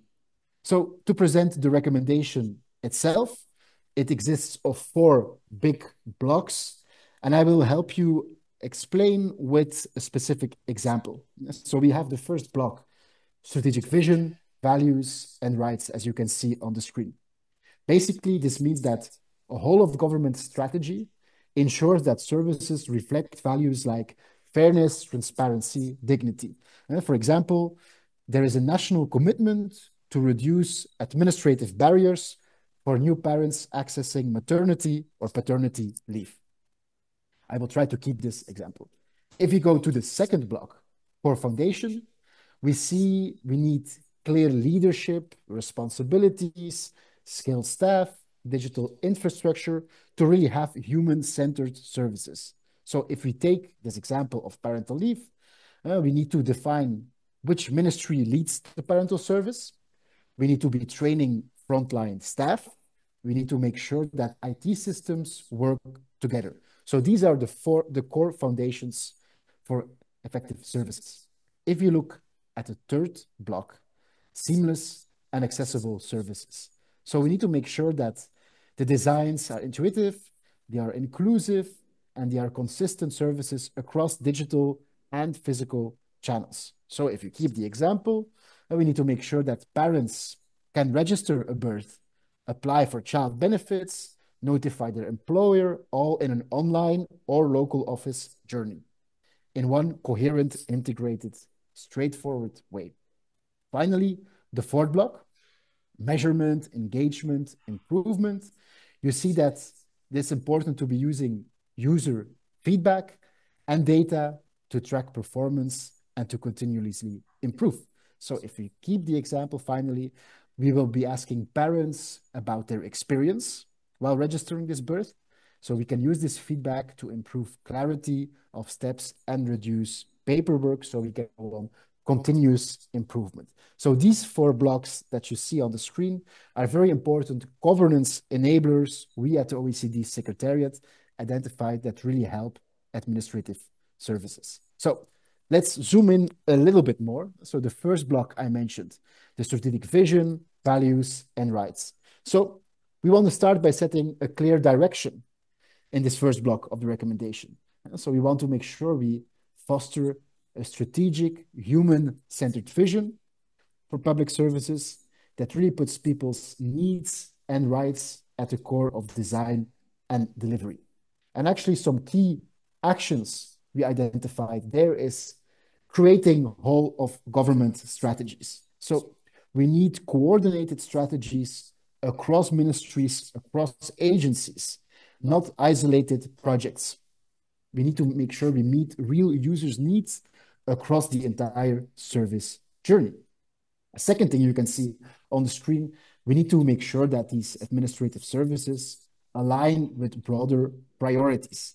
And actually, I would say this is the case for all policies.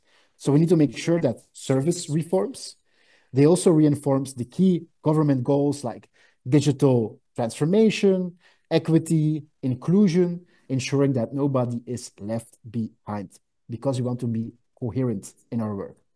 And we also see that leadership matters. So we need to define who is accountable.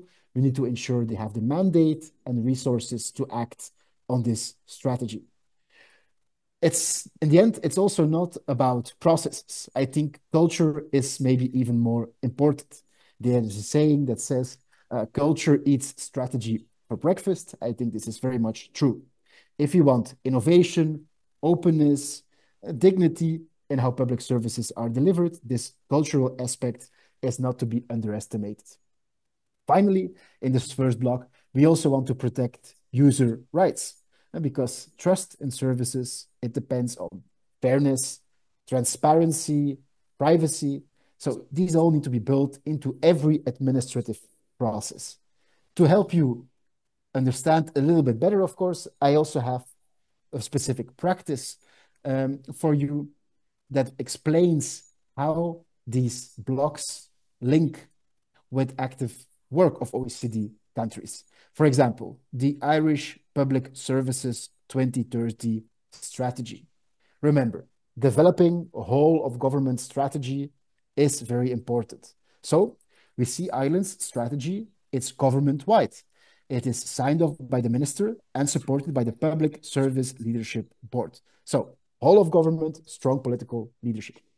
We also mentioned aligning service strategies with digital, equity, inclusion. So we see there are actually 3 core themes in the strategy, including digital, future-ready workforce, and evidence-informed policies. So this specific strategic documents on services is directly aligned with broader government priorities.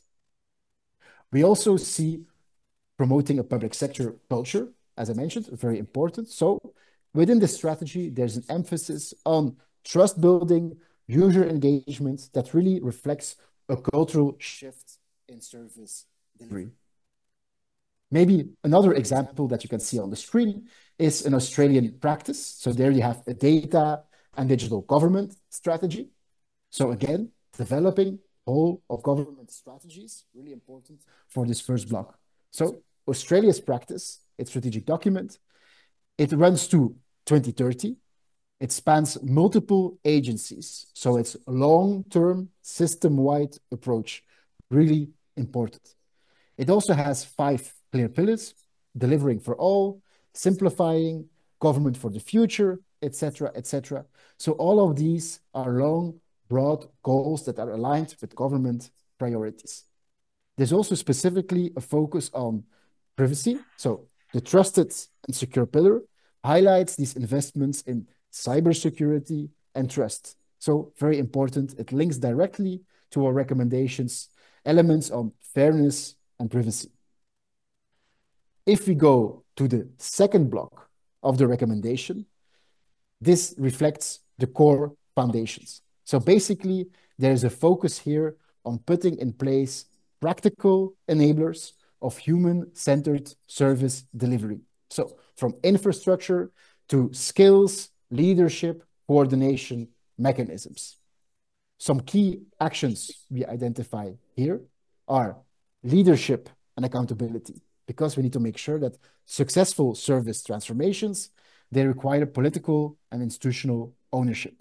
There needs to be clear responsibility. We also see service journeys, they cross across ministries and levels of government. So without strong coordinations, we face fragmented, duplicative processes. A third element that's very crucial here is public servant skills and training. Because human-centered services, they demand new skills from digital capabilities, so not only AI, but digital capabilities over empathy, user-focused design thinking. So quite a lot of skills work needs to be done as well. We also have to include digital infrastructure because we want to have interoperable, inclusive digital systems. So these enable once-only data use. This we find really important so that users are not asked to add information again and again and again. So this once-only principle is something that's really important we see for this. Finally, we also notice that services and people tend to increasingly move across borders, so which is also very relevant for EU. So governments need to collaborate internationally to align standards, especially for data and digital identity. Now, again, here also a very concrete practice on this. Norway's National Joint Solutions for Digital Public Infrastructure. So this explains how a country like Norway puts in place the core foundation block into practice, into creating inclusive and reliable digital public infrastructure. For example, on assigning responsibility and coordination, we see that Norway's solutions are centrally coordinated by the Digitalization Agency. So there's clear responsibility and alignment there. They also have 26 national digital building blocks. For example, identity verification, digital signing, data access. And this way, they really reduce duplication and improve cooperation and efficiency across government. We also see that 70% of agencies, including municipalities in Norway, actually use these tools that were created by the Digitalization Agency. So this is also scalable, reusable digital infrastructure, which is really important. Maybe also another example, I'll go rather quickly over this because you're well experienced, of course, but we see that several countries, such as Ukraine, France, UK, also Belgium actually, use digital wallets and apps as a way for inclusive digital infrastructure. If we go to the third block of the recommendation, here we have seamless and accessible services. So this block specifically focuses on public services to be easy to find, easy to use, and inclusive for everybody. So some key points here is starting with this user perspective. So services should be built around how people actually experience them, not around internal administrative logic. As a civil servant, this is, of course, a difficult nut to crack and really warrants a change in perspective. So we need to have a consistent, seamless experience across channels is really essential. We call this omni-channel service delivery. We also want to simplify and remove barriers. For example, cutting unnecessary steps, pre-filling information government already know, very clear with taxation, for example, eliminating redundant paperwork. So really the goal is simplicity, reducing the burden on users, and making services feel proactive, not reactive. To be honest, I think this is also very beneficial for the civil servants who need to work with this, as it cuts a lot of tape and overlap. A third element that's also really important here is co-creating with users. And so we want to include vulnerable or hard to reach groups, for example, civil society, academia, private sector, this is really important to gather these insights on how we can build a great service delivery journey, but also it will make our actions more credible. And finally, we also want to use feedback and innovation to improve service delivery. So a human-centered system, it's not static. Unfortunately, we cannot build it from the ground up. It will be perfect and we leave it as is. As Nick also mentioned, things tend to change all the time for better or worse. So governments must adapt flexible, evidence-based methods, continuously gathering user feedback, testing new ideas to improve service journeys. And I have a great example of this actually in France. We see, for example, they have the Citizen Initiative Accelerator, how it aligns with this third block on seamless and accessible services. So basically, France's initiatives, it calls to involve citizens and NGOs in designing better services. So civil society has very much a leading role in this process. By doing so, the services are more relevant, they have ownership and more trust. They also use a strong evidence base, flexible user-informed innovation by using a citizen jury that can evaluate proposals that civil servants create. And these citizens jury will also be coaching selected projects through a test and learn model. So again, here we have continuous service improvement, really important.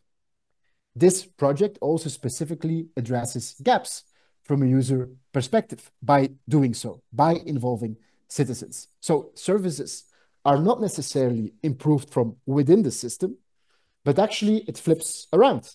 We will be using users' actual lived experience, and we use this to challenge public agencies to respond and rethink this user administrative services. So I think this is a great example. Maybe another element is also a live events practice. This is something that's really important for us as well, and we have a great example of this in Estonia. So, for example, it's great to design services from start to finish around real-life needs. So if we go back to the very first example of maternity, paternity, so basically Estonia's timeline for pregnancy and early childhood, it directly bundles related services. For example, health insurance, parental leave, all of this is included into one single intuitive interface. So I think this is a textbook example of end-to-end user-centered design. A second element is proactive and personalized service delivery. So these services are offered on an anticipated needs, not only upon request. So we know when people are pregnant that they will be needing these services. So it can be quite proactive, simplified, user-oriented this way. Finally, I mentioned it groups all these things. So it's also a great example of omni-channel thinking with a single access point, st.ee, that brings together all these services from different ministries, different levels of government, really simplifying navigation. Okay, then we are moving to the final block of the recommendation, right on schedule for timing. So this final block, it's about making user experience data central to service design and delivery.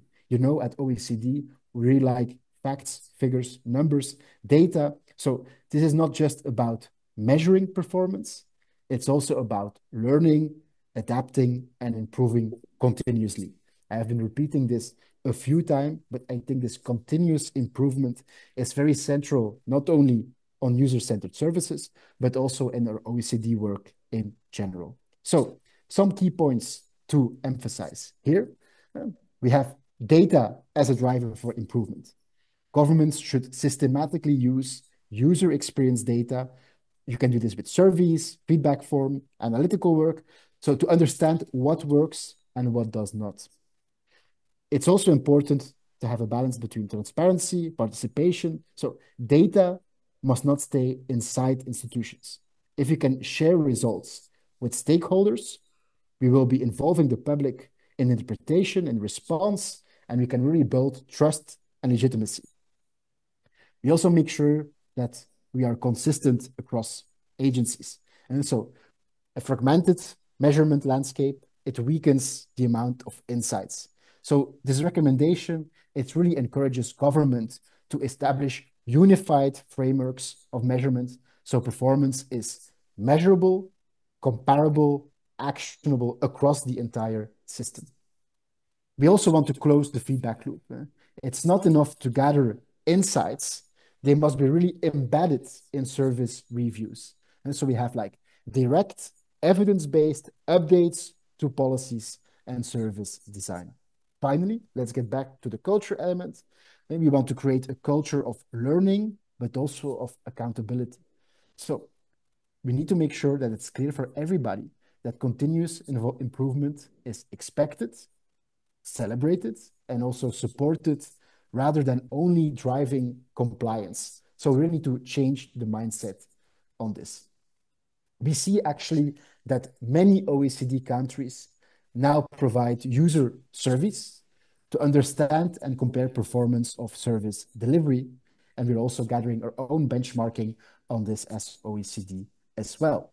So this is actually very important to understand and improve all of this. Maybe a very concrete practice is also to be seen in Canada. Basically, they have a Canadian government tool, GC Infobase. It's specifically developed by the Treasury Board of Canada. It's part of its efforts to improve transparency, improve reporting, and improve public accountability in federal service delivery. So, for example, what we see here, turning data into insights and accountability. So we complex performance data into clear visual stories so that it's accessible, not just for government insiders, but for everybody to understand what is going on with delivery of services. We also want to measure the quality across multiple levels. So this platform specifically reports performance at government-wide program and service level. So robust and consistent measurement across agencies.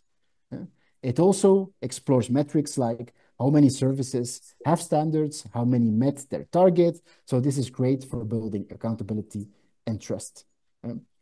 It also shows where service standards are falling short.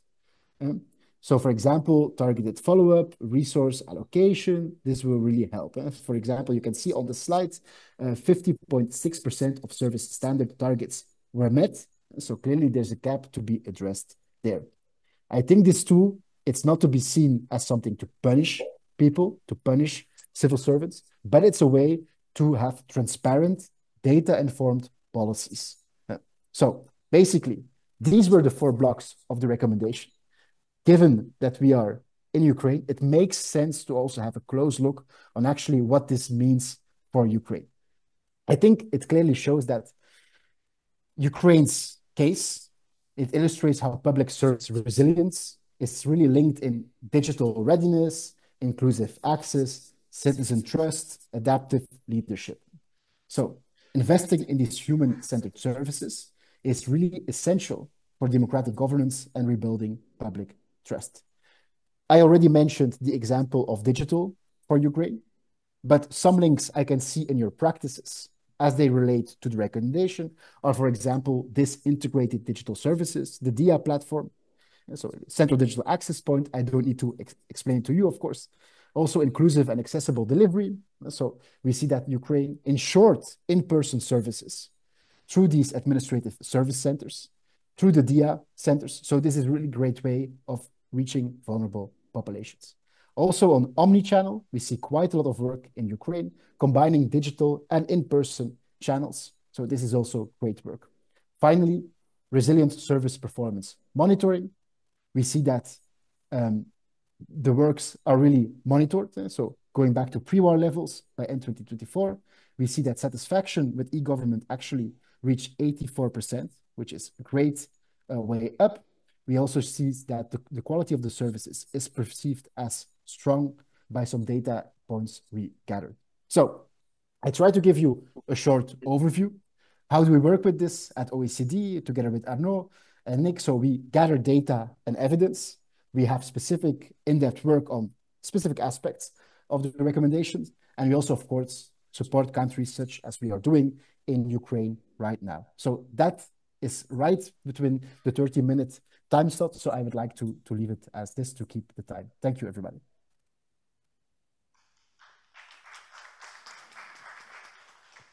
Thank you so much. Thank you so much, dear Simon.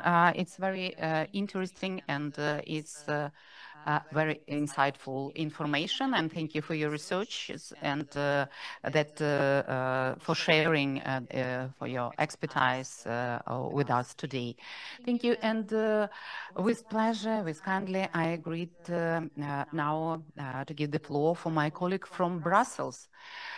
Please, Sebastian Rochedy, marketing expert, Actiris Public Employment Service. Yes, hi, everybody. Do you hear me? Do you see me? Yes. I will share my screen if it's okay. Yes. You can see?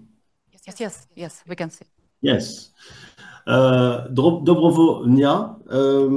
It is a pleasure. Thank you very much. It is a very pleasure and I'm very honored to be part of this conference.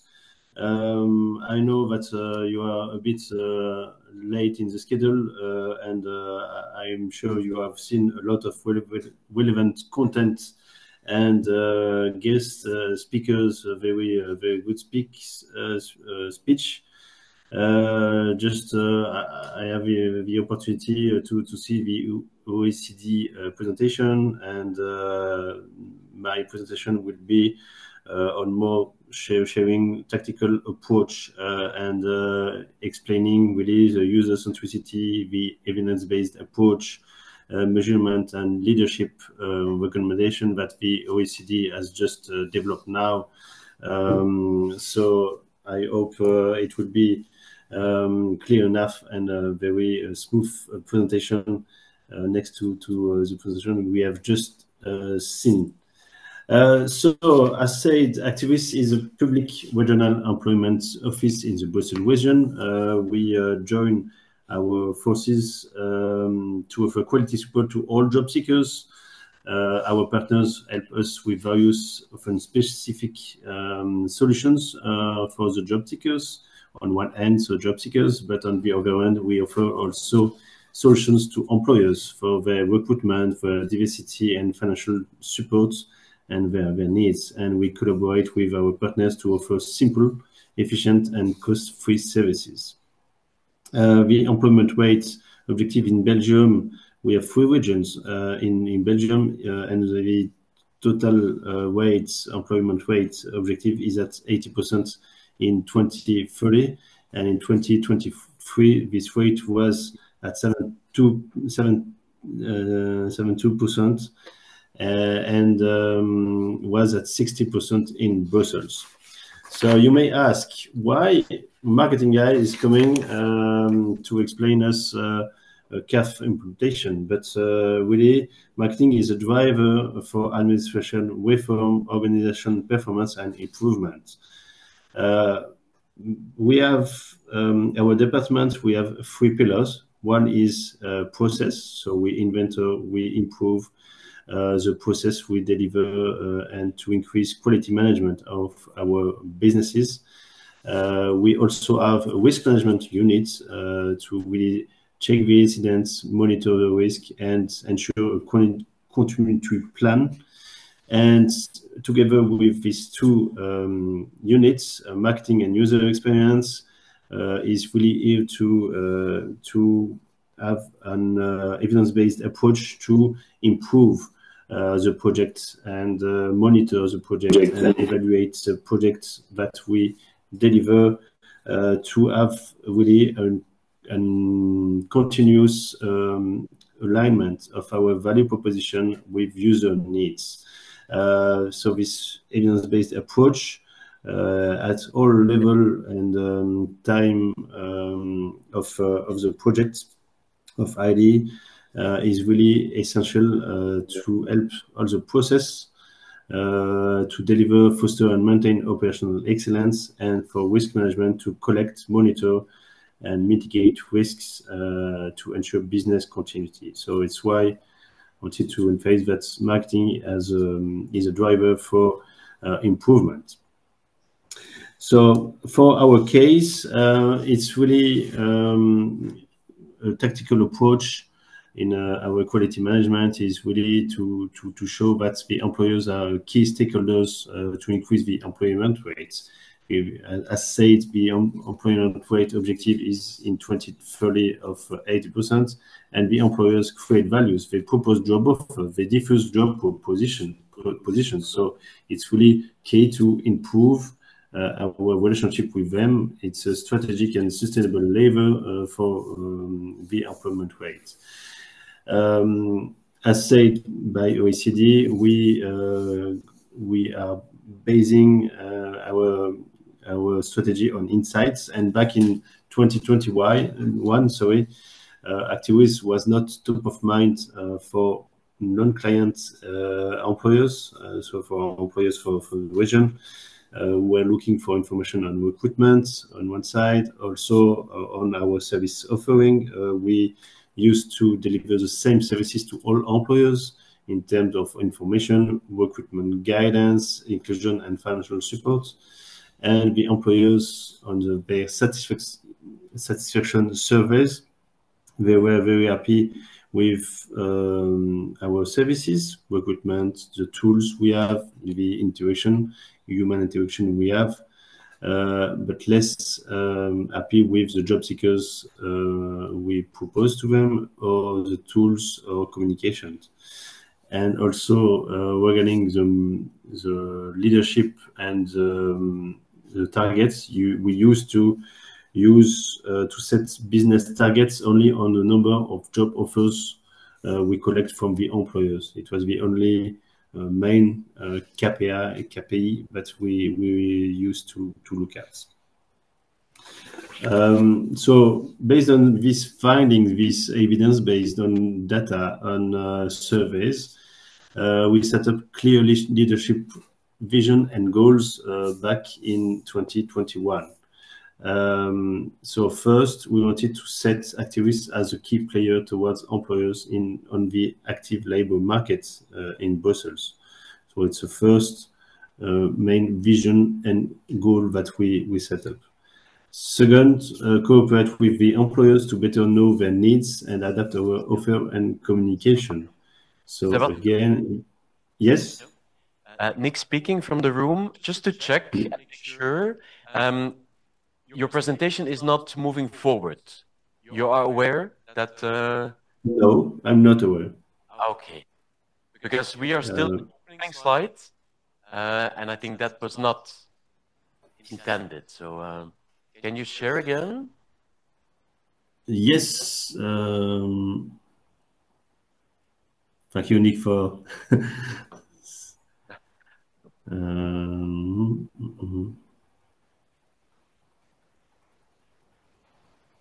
We also have the presentation here. If it's easier, we can also open from here.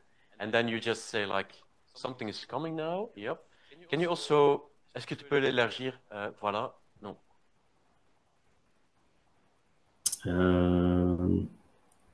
Yes. Go back to the right. To, like, put it full screen. I don't see it. Let's try to open from here, Sebastian. Yes, please do so, because I'm not very familiar with That's okay. with Zoom. We open from here. Okay, Hannah. We open from here. Just give us a second.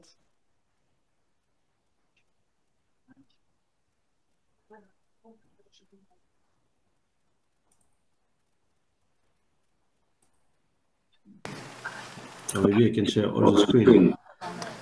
No, it should be okay. Just let the colleagues... Voila, now we are like full screen. Can you see it, Sebastian?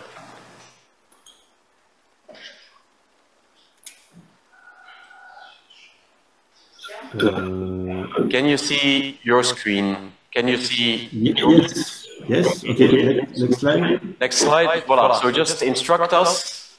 and then we sorry for that. So, next slide. Yeah, I can just I explained. So we have Activis is a public regional employment office in the Brussels region, and so we serve the job seekers, as I explained, and also the employers on the second on part. So we offer them services, and so the employment rates, I explained that it's the objective is to be at 80% in 2030, and this rate was at 72% in 2023 and 60% in Brussels. So in the next slide, I explained. Next slide, please.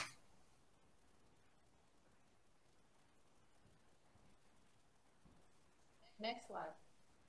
Yes, thank you. I was just explaining that marketing is a driver for administration reform, because marketing is our department is composed of 3 pillars: processes for all the inventory improvements and quality management of the process, how to deliver really services to citizens and to job seekers and to the employers. Risk management is also very important to monitor the incidents, the risks, and to ensure that we have a continuity plan.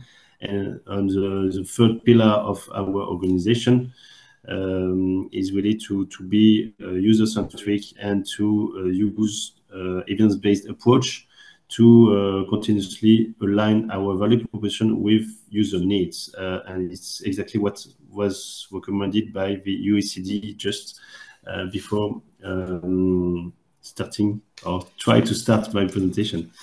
So marketing process to maintain and foster operational excellence, and risk management to monitor and mitigate the risk. So I wanted to explain why marketing is explaining today the tactical approach that we may share with you today. In the next slide, please. The next slide is really to show that our really challenge to be at 80% of employment rate in Brussels. We saw really that the employers who create values, propose job offers, they diffuse job positions. They are our key partners and key stakeholders to increase the employment rates. And based on the insights that we had in 2021, we saw really in our brand monitor that Activis is not top of mind for the employers. Either they are or not clients already with Activis. They are not looking at us for information on recruitment and on the market. Activis provides on the value proposition, we add the same offer to all the employers in terms of information, recruitment guidance, inclusion, and financial support. And so the value proposition was the same for all employers. And employers are very satisfied with our services. And for the human interactions, the tools that we develop for them, with them, and sometimes we were less happy with the job seekers and other tools and communication that we may propose to them. And finally, we also on the insights, we also saw that we only used to set business targets on the number of job positions that we get from the employers. Here are really the insights we add. So really again, data and evidence-based elements from surveys. And on the next slide, please, we can see that we are moving from, next slide, please. Thank you. From findings to setting leadership goals. So we wanted to make clear leadership vision and set clear goals, and we decided to, based on findings and the evidence-based elements that we had, to set activists as a key player towards employers on the active labor market. First, second, we wanted to cooperate more with the employers to better know their needs and adapt our offer and communications. And third pillar was also to stimulate and monitor transversal organization on the actions and that we make together and on targets and reporting. So how did we go into the process from setting the leadership goals, and how did we run the process? So on the next slide, please. We really went to a pragmatic approach, pragmatic steps to foster a positive and collaborative dynamic. First, we set up a transversal team with marketing, communication, first line support, and we really wanted to clarify the scope, the governance, and responsibility of this team to define strategic and operational plan to get in touch with the employers.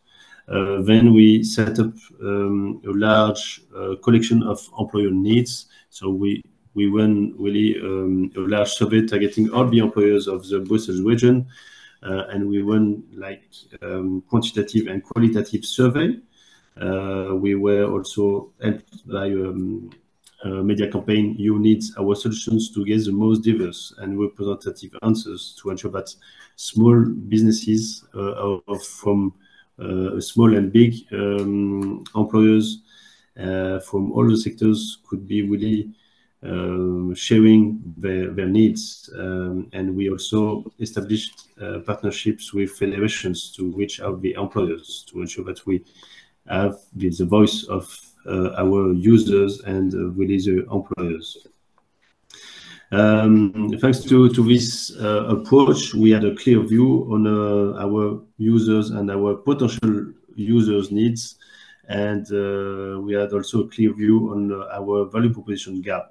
So we did share very on a transparent manner the results with our partners, with our federations, and with also internally and with our customers.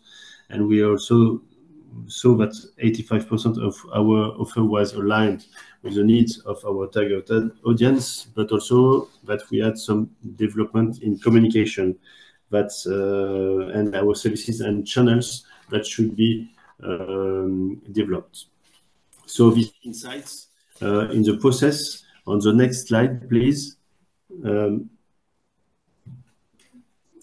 We really went from these insights, really this cooperative approach and user voice to really review our value proposition and our market approach. And we decided to really run a new diversification of our communication and channels to better match the user's reality. Because, for example, if they use the digital and we keep sending brochures on paper, and if we propose to attend a meeting, but they can't attend a meeting because they are running a business. So we did change our communication channels, and also we changed our value proposition because we saw that the needs differ by size and sector activity of the company, because sometimes there is really a need to recruit very rapidly, or sometimes there is an HR department in a company, so the needs is not the same in each company, and depending also on the sector activity and the size. And the governments inside the the company. And so we went really from the same offer to all, as I said at the beginning of the presentation, to we really better know the business reality and to position our department as a partner for recruitment questions and process in the recruitment process. And also we, thanks to the insights, we really wanted to be more user-oriented and and to ensure that the process are really improved on a regular basis. And we keep measuring the satisfaction, and we use insight to better adapt our offer and our communication. So user experience is really important. On the next slide, please.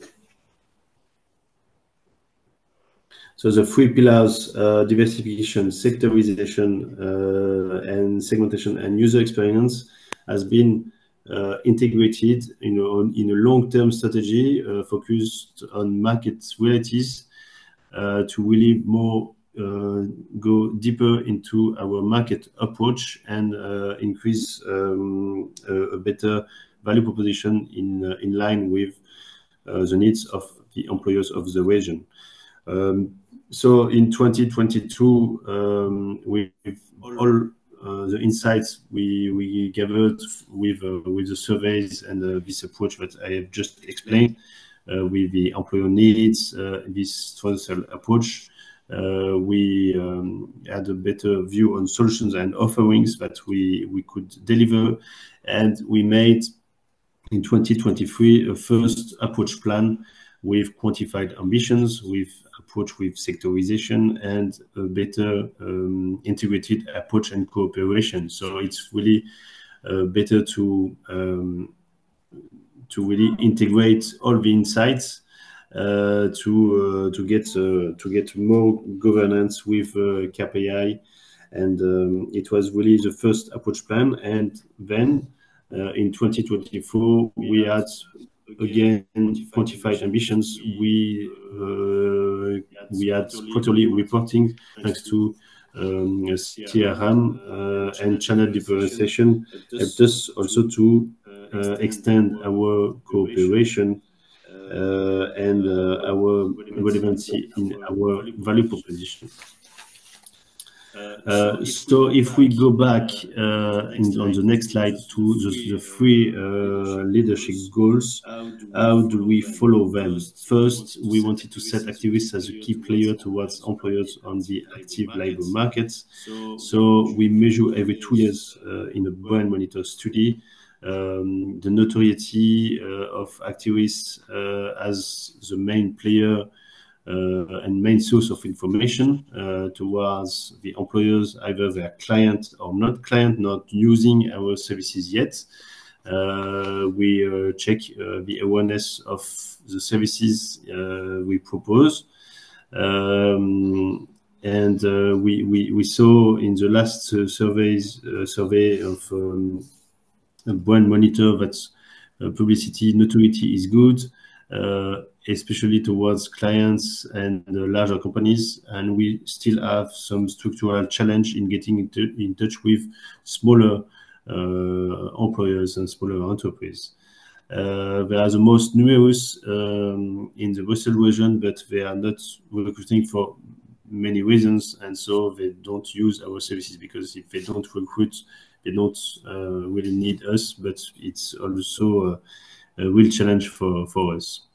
So we keep measuring on the awareness of our services and source of information.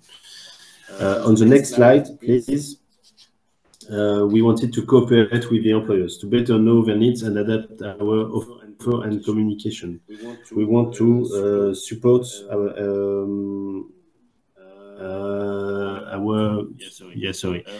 we better now have a better coordination on generic and sectorization service that we have, and we want to increase the supports we deliver we propose to our clients, and also the communication is also adapted, and value proposition it's really now we have an approach for one to few, really sector by sector, and it's really also helped with the external communication with our partners, and we have really a better harmonization of the communication that is available on our website. Our also human contacts that we have with federations, and also from the consultants with the employers, we have the same communication, and we can see that both internal and external satisfaction are increased thanks to this harmonization of external communication that is giving publicity of our value proposition. And again, how do we cooperate with the employers and to see their needs? We run each 2 years an employer satisfaction survey, which is run independently with a partner to check if they are happy with our services, our channels, and communication and feedbacks. Are really important to discuss the action plan and to increase our efficiency. And we also ask people on the field, on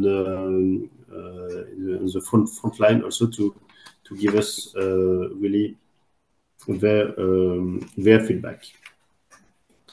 If we go to the third pillar of so the next slide, please. So the third leadership goals that we wanted to is stimulate and monitor transversal organization. We have an approach which is really evidence-based customer centricity and market approach. This approach is now annually renewed to ensure continuously that we have relevant services. We have a governance, internal governance, which is really an enabler for setting up this leadership vision. We set the business and performance indicators on an annual basis. So really, we get the market and users insights, and also all, as I said, all the feedbacks that we have from really from the users and from our first line to have a better line, to have a better indicators, and to better align people and actions that we take. And also we have a customer relationship management tool which enables to monitor the process implementations. And thanks to this data gathering and this monitoring, we have implementation process, monitoring process is better to get really into transversal organization and cooperation. Now we follow the targets on a global segmentation and sector basis, and also we can do it on a quarterly basis. Discussions are now more effective on how rather on what, because we discuss together and we make it happen together. In the final slides, so I will see the main elements to be kept in mind. I know that you are very senior level in the room, and in every sector you are involved in. I think that's the key takeaways for replication. First, user centricity of the project is essential to drive public services to more efficient value proposition and communication. Know your customer. Know your customer on evidence-based insights. The size, the sector, their needs. In my case, it's more recruitment needs. What what are their barriers to use your services, what information they need, and where they are. Is it so some people that they can are they digital natives or not? Do they use tools? What is also the experience? You have to listen to your markets and to see what the users and the experience they have, what they have already now, who are the players, which technology they use, which are the barriers that we really can improve or stop the experience in the market, and adapt your offer or better promote it, because sometimes you have expertise, but maybe you don't. We may have a good expertise but a wrong communication, or a good message but a wrong expertise. So really adopt your offer and promote it correctly.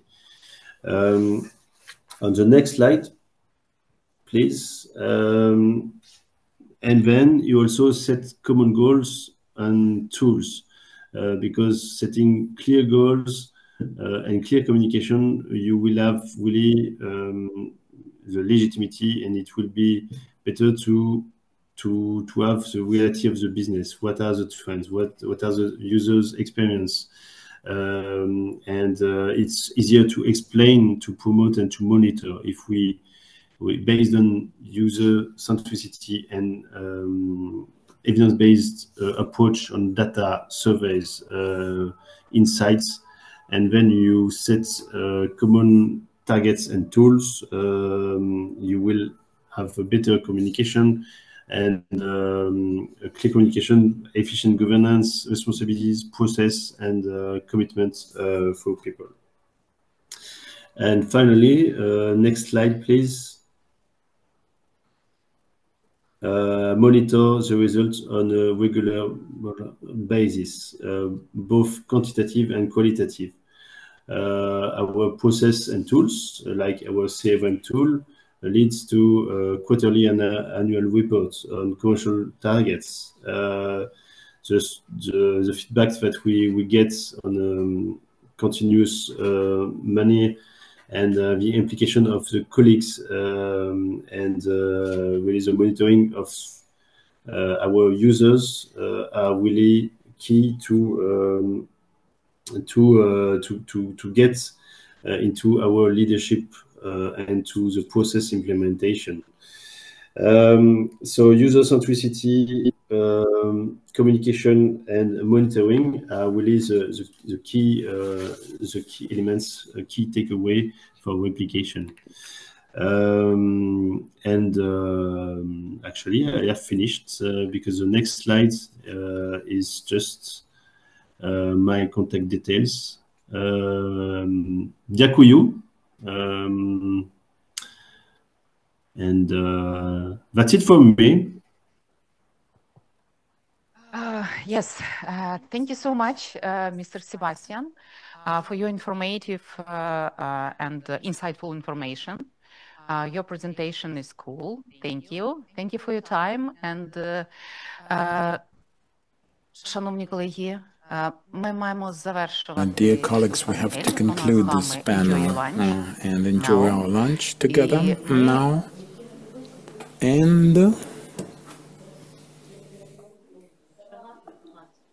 Так, і повертаємося о we come back 14:15 at 14:15, quarter past 2 p.m. and we'll have the case study for application forms. That part will be more, say, instructive and informative in terms of practical implications for surveys and polls. Thank you very much. So, dear colleagues, I would like to give the floor to Mr. Mikhail Kallinger, Deputy Director head of unit, public management and governments of the Federal Ministry for Arts, Culture, Civil Service and Sport of the Republic of Austria, CAF national correspondent. Michael, I would love to hear from you about your experience in implementing the best practices in CAF in Austria. The floor is yours. Thank you. Thank you for giving me the floor. I hope you can see me and hear me. Good afternoon. Welcome to everybody, and thanks for the invitation. I'll now share my presentation.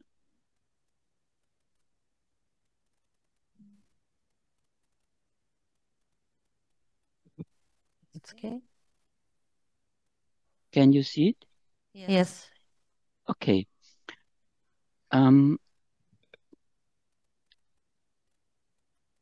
So I'll start with a very short introduction about the tasks of the organization where I work, which is the Directorate General 3, called Civil Service and Administrative Innovation at the Austrian Federal Chancellery. So, in general, in Austria, each minister is responsible for the human resource management of his/her ministry within the framework of a central budgetary plan. Our Directorate General, nevertheless, is responsible for a number of central human resource management tasks, as well as public sector innovation. So the first pillar is legislation and coordination on the left in green, under which we are drafting the laws governing work, pension, equal treatment, and remuneration of civil servants. And we are responsible for the staffing plan, which includes the allocation and grading of posts for the entire federal civil service. Then the second pillar concerns personnel development. So we recruit for all of the federal administration, and we also care about mobility and promotion internally and also for the EU institutions, and we do training and coaching activities. Then performance management, what do we understand by that?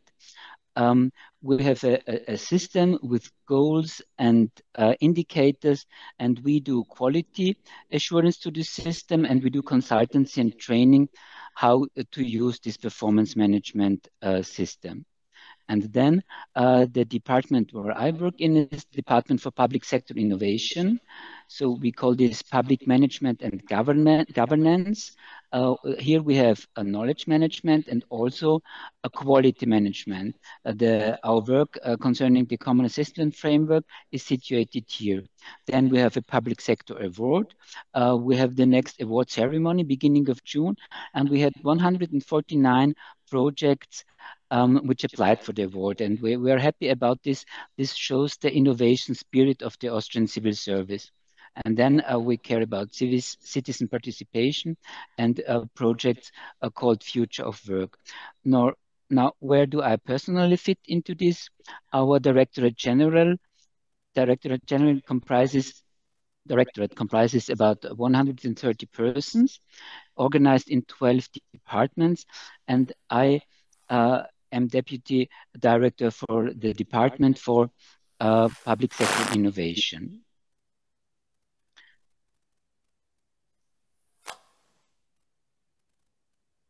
Okay. So now here you see the tasks of our department.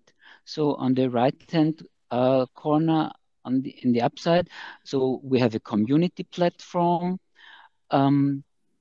We also care about digital government and ethics, how we call it. This is like guidelines for using AI for public servants. We have a project called Future Skills. Foresight and other skills are here being researched and developed.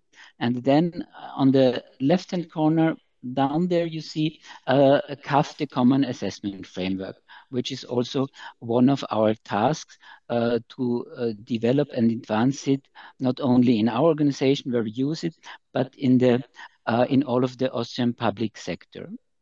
So what was the initial situation in 2023? So after the pandemic, I must admit that during the pandemic, we had no time for doing this instrument. But then the director general wanted to resume the quality route with the CAF.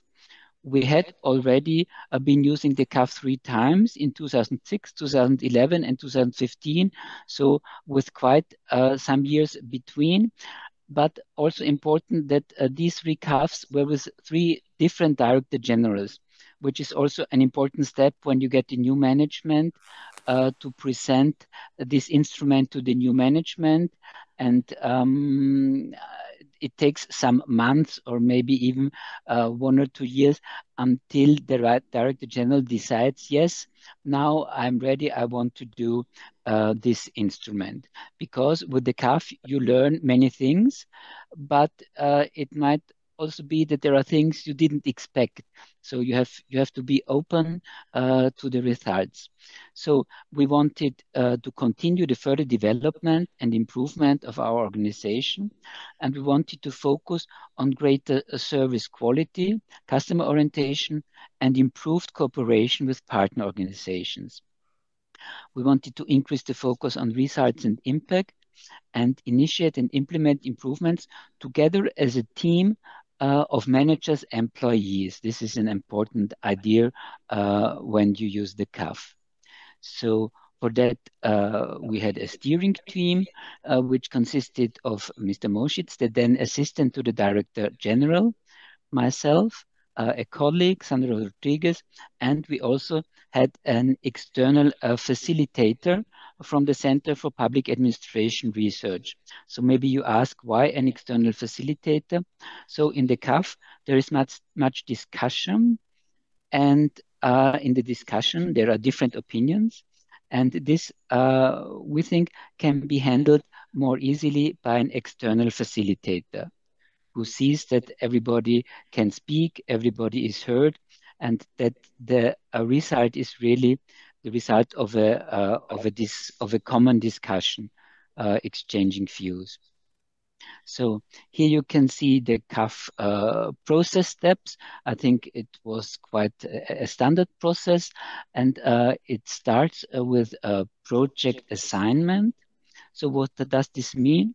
So that that the project team is being tasked by the director general. You need the backing of the management to do this. CAF cannot be done just like that without being a project. Then you have the project start workshop, and also then communication is important, and communication goes together with information for all employees. So the project team, they are busy and maybe happy in their project, but that means that all other employees have more to do because like 10 to 12 people are in this project. And then it's also just polite, but it's necessary to inform them, to inform all of your employees that the project now takes place and what steps to expect and when a result will be made public. And another important steps at the beginning of the CAF process is the customization of the CAF. So during CAF, you have like 3 or 4 days of workshops with discussions, but it is important that before that you define what you're speaking about. So there is the word customer, but maybe not everybody understands the same under customer. So you define once who are your customers, who are your stakeholders, and then you keep this definition for the process. Then the next step is the CAF self-assessment, which starts with the training of the self-assessment group.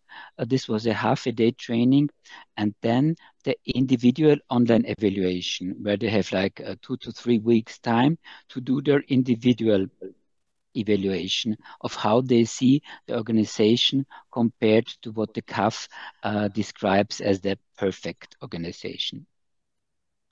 Then there is a workshop. We had a 2 days workshop, so-called consensus evaluation. So where the group of 10 to 12 employees and managers comes together and try to find a consensual assessment of the organization.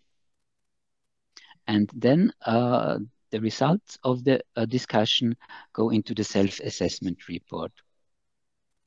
And the next step is then the action plan workshop. In the action plan workshop, all management participates, so all directors. In the assessment group, there were only, I think, 3 or 4 directors, and there all the directors participate because now you have to select from the many measurements that were proposed by the group. You have to select those measures which you really want to implement and also to prioritize them and to make a statement who is responsible for every measurement. Yes, so the action plan is being drafted and decided upon, and then comes the very, very important phase, namely the implementing of the action plan. This is, of course, the most important thing. You do the CAF, you find important measures, but then you have to implement them. So this is what we did in 2023. And in 2024, we applied for the external feedback seal, for the quality seal, which consists of some questionnaires, which the organization has to fill in.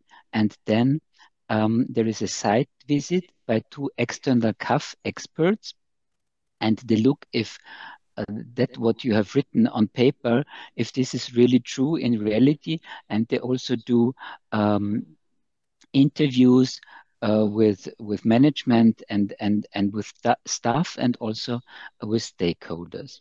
And then they write the feedback report. And when the feedback report is positive, then you get the external quality seal, as we call it. And then the handing over, of course, is a ceremony where even our minister participated, which you can see here on the next slide. So in the middle, in the white suit, you have our then minister and vice chancellor. Next to him, our director general, and then like 10 to 12 people from the self-assessment group and the external feedback experts and the external facilitator.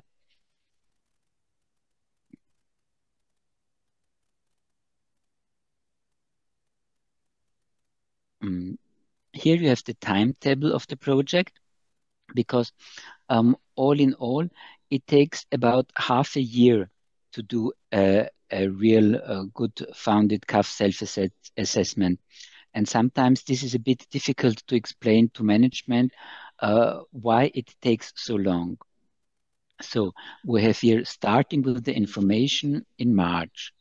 Then the selection of the team, I'll come to that in more detail later. The selection of the team in April, then the training also in April, and then the individual online CAF assessment in May, the consensus workshop in June, and then comes Austria, luckily with like summer holidays. Most people are on vacation in July and August. And then in September, the action plan workshop, and the start of the implementation at the end of September, so half a year after the start of the project. So what are, in our opinion, as we see it in Austria, what are the key aspects in the introduction of CAF? So it is important that you have a broad involvement, broad participation of staff, which is different to some other rather similar instruments. For CAF, it is really important that all employees, managers have the opportunity to participate, and all of them are informed. Then the selection of the evaluation team should be representative of the organization and should show a degree of diversity. So younger employees, older employees, long and short term with the organization, men, women, all hierarchical levels. So we had the director general, we had directors, we had normal staff, and even we had an apprentice in the team, and also someone from the staff representation. Then another key aspect is that you reach consensus on the self-assessment. Then to get a common picture about the strengths, but also about the weaknesses of the organization. So about many things, there are different opinions in the organization. For example, every manager would say, I do have a strategy. Of course, I have a strategy. But maybe if someone just entered the organization and after 2 months, he or she would not know the strategy. So it is right that the organization has a strategy, but it's also important point that not everybody knows the strategy by now. And this also might be one measure coming out from a CAF assessment, that the strategy is rolled out so that everybody really would know it. So it's learning from each other, and during the CAF process, every opinion counts equally. There is no hierarchy in the discussion in the CAF process. And that's also a reason why you would maybe need a facilitator, because without the facilitator, of course, everybody knows about the hierarchy in the organization. And so it is maybe clear who is right and who is wrong. But that should not be the case with this instrument. All in all, it's about the joint development of the organization's actions and priorities should be defined jointly. Here you have some impressions from the action plan workshops. So you can see its work. It's not just chatting. It's prioritizing, yes, and setting timetables. This is 2 days of hard work, but giving you a strategy for the next month or even years, how to develop your organization further. On this slide, you can see several aspects which you think are framework conditions. I called them elements necessary for having a good CAF processes. So everybody included has to be open-minded and has to have the interest for consensual discussion.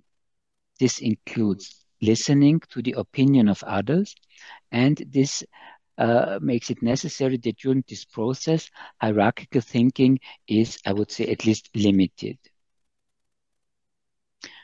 By this, also the team spirit should be developed, and it should become a common sense that there are different opinions, but only that there are mistakes, and dealing openly with mistakes or weak points of the organization. We name the weak points and we discuss together how we could improve this. Trust in each other, respect, and transparency are other aspects of a CAF process. Okay, then you might ask, okay, and then what are the great effects? And here I put together effects not only of this CAF, but only of the CAF implementations we did in earlier years. And for example, several years ago, the CAF was the starting point for a mission statement process. We did not have that before. It was separate from the CAF, a project of its own, like for 3 to 4 months, where we developed jointly a mission statement. And then you can say, okay, there is a mission statement. Someone has it in his drawer. No, we made it a poster, and it hangs in several rooms of our building. Stronger communication of goals and impacts we tried to focus more on a real strategic way forward for our directorate, not only caring about what you have to do in the next day or next week, but setting strategic goals for half a year or a year and to follow them.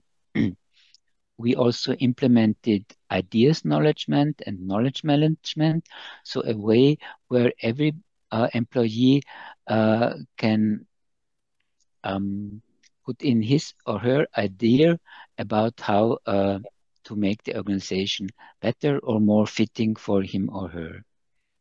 Also, caring more about new employees, one was of the results. So we do now have a mentoring system where every new employee gets a mentor who has been with the organization for several years and whom he or she can ask whatever they want.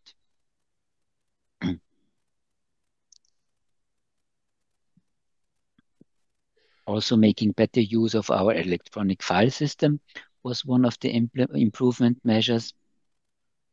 And all in all, better collaboration between the 12 departments. Because if you have a common strategy, common goals, you have to work together to reach them. It's something more than every department working on its own. But other results of the CAF process were very practical things like a new design for the entrance area.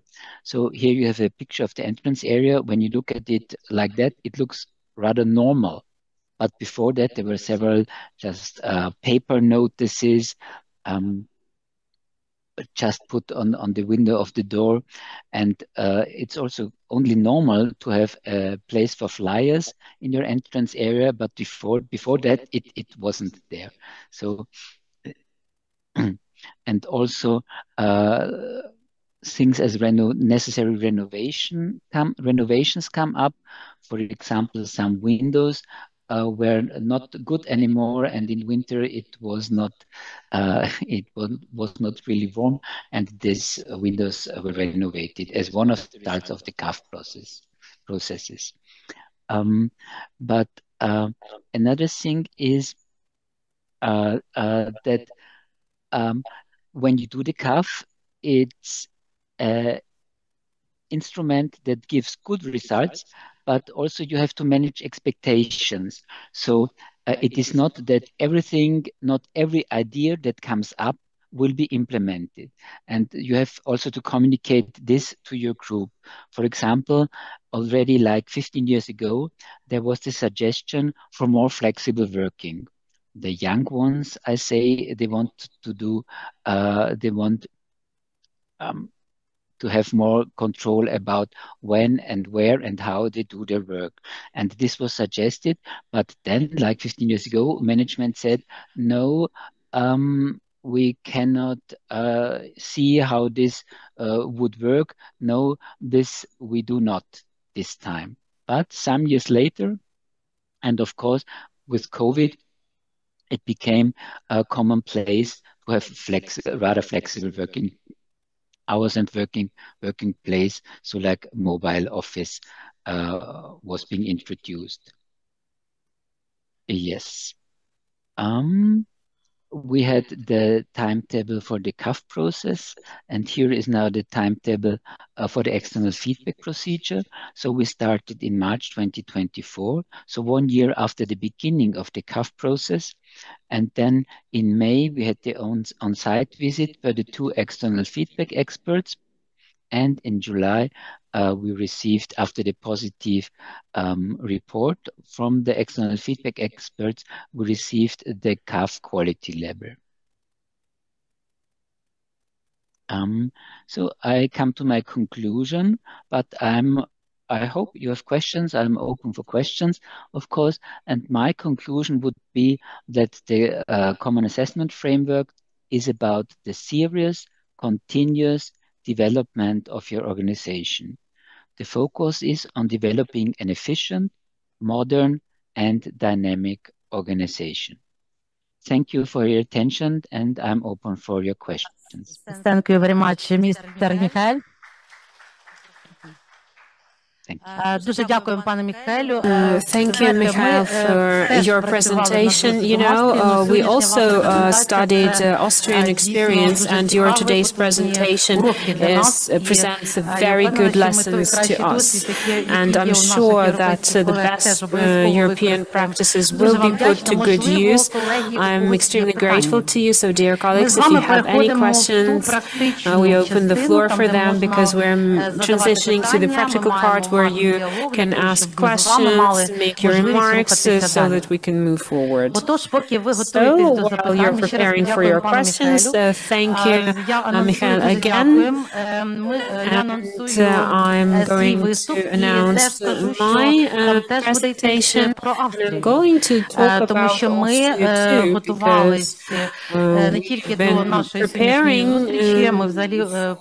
today's conference, but we're also keeping contact, and we're working on CAF, so I think we'll go back to history, timeline, and in 2009, when we started our active cooperation, we heard about quality systems that had been implemented in EU member states, and if we're talking about the activities by the Center of Adaptation, the Center at the time was coordinating the implementation of ISO standards in Ukraine. We were tasked with the service provision, we were tasked with administrative service provision, we had catalogs of services, and at that time, we had this process as the basis for the implementation, and today I'm grateful for the wonderful presentations that we had, because we have, I wouldn't call them inconsistencies, but we have parallel processes, and I'm grateful that you showcase them in such a specific way, because now we can see clearly that there's nothing scary about that. We must move forward, and I'm sure putting in this joint effort, our resource center, on the basis of the Center of Adaptation, will do a good job of it. So, the CAF story in Ukraine started in the Adaptation Center, and I should say that back in 2013, when the National Agency implemented the twinning tool, we had the twinning project on institutional capacities.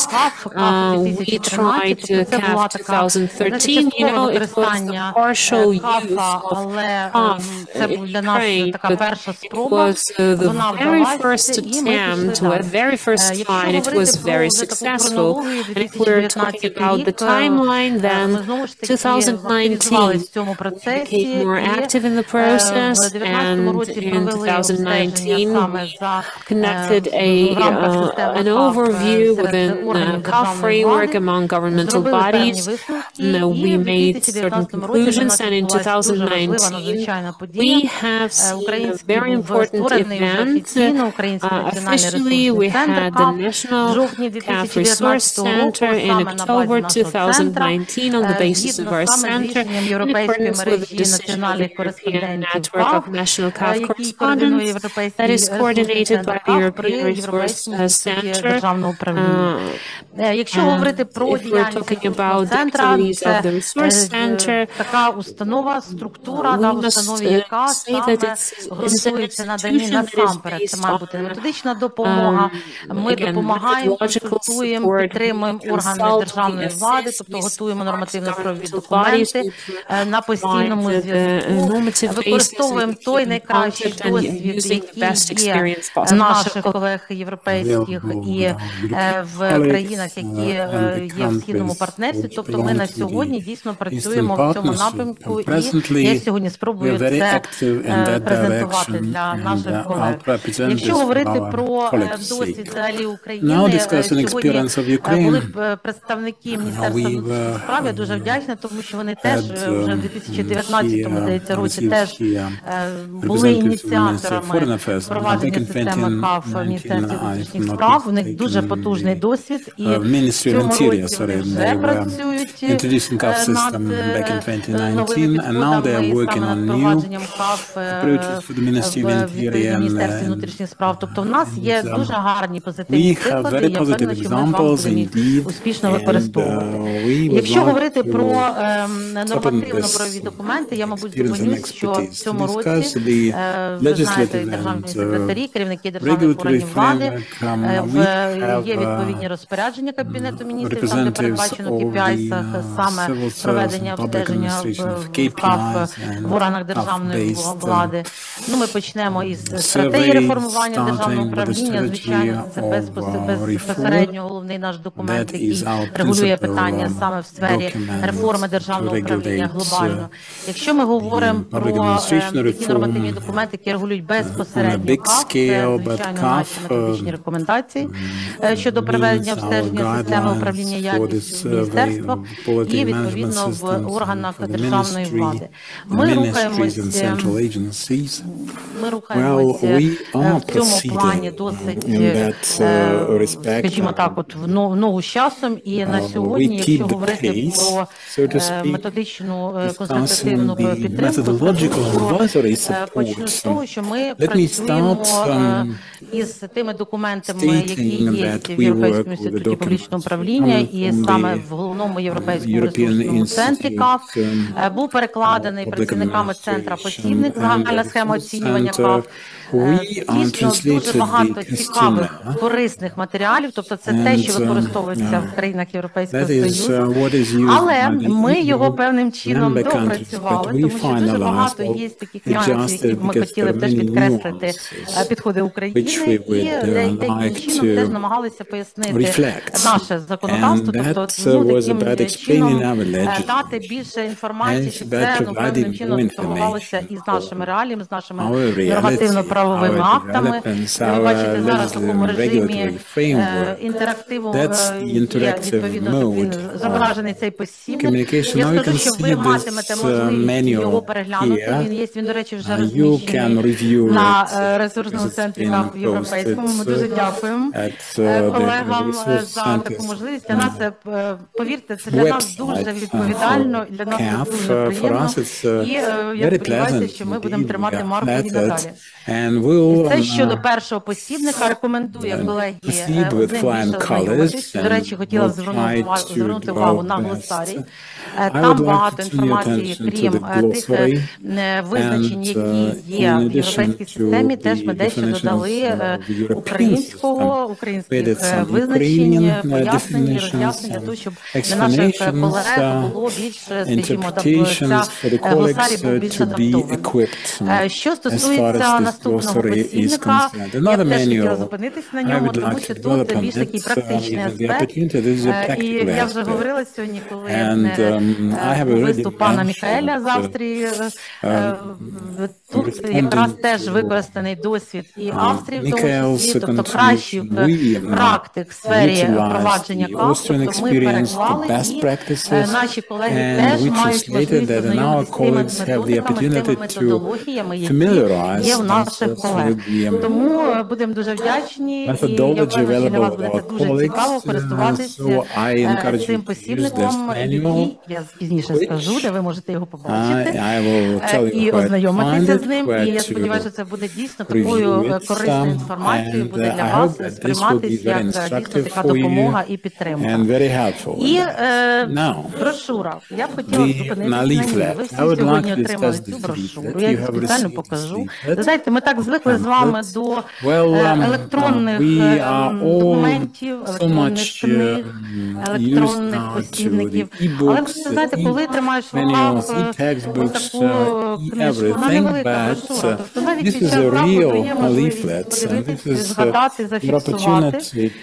І фактично можна сказати, що навіть може з цією метою ми теж готували цей посібник. Це дуже коротка інформація взагалі, що таке КАФ, що взагалі такі наш український ресурсний центр, яким чином здійснюється процес впровадження КАФ в органах державної влади. Тобто такі корисні речі, дуже коротко, ну я не хочу сказати для надзвичайників. Це негарно, мабуть, звучить, але це дійсно такий дуже коротенький, інформаційний бюлетень, який можна використовувати для того, щоб взагалі зрозуміти для початку, що таке КАФ. Але цього, звичайно, колеги, недостатньо. І тому ми рухалися далі, ми не зупинилися на просто перекладах. Я сьогодні хочу презентувати наш сайт, саме який абсолютно має практичне спрямування, і теоретичні підходи, і практичні, і от він зараз теж в такому русі. Тобто тут є інформація взагалі, що таке модель КАФ, яким все це чином відбувається, яка нормативна база, які є сетапи, тобто вся процедура, яка регулює, координує КАФ. І те, що цікаво для наших колег, то європейський досвід, то і посібники, заходи, бібліотека. Сьогодні ми з вами, і говорила Наталя Олександрівна, ми фактично сьогодні стартуємо нашою конференцією заходи, які будуть дуже зараз так активні продовж мінімум 2 місяців, це точно, тому що далі піде вже активна робота, і ми вже працюємо з цим. Ви матимете можливість, використовуючи саме сайт КАФ, окремий сайт, який працює, який має дуже цікаві опції, зараз я про це окремо скажу, використовувати це в роботі. Чому?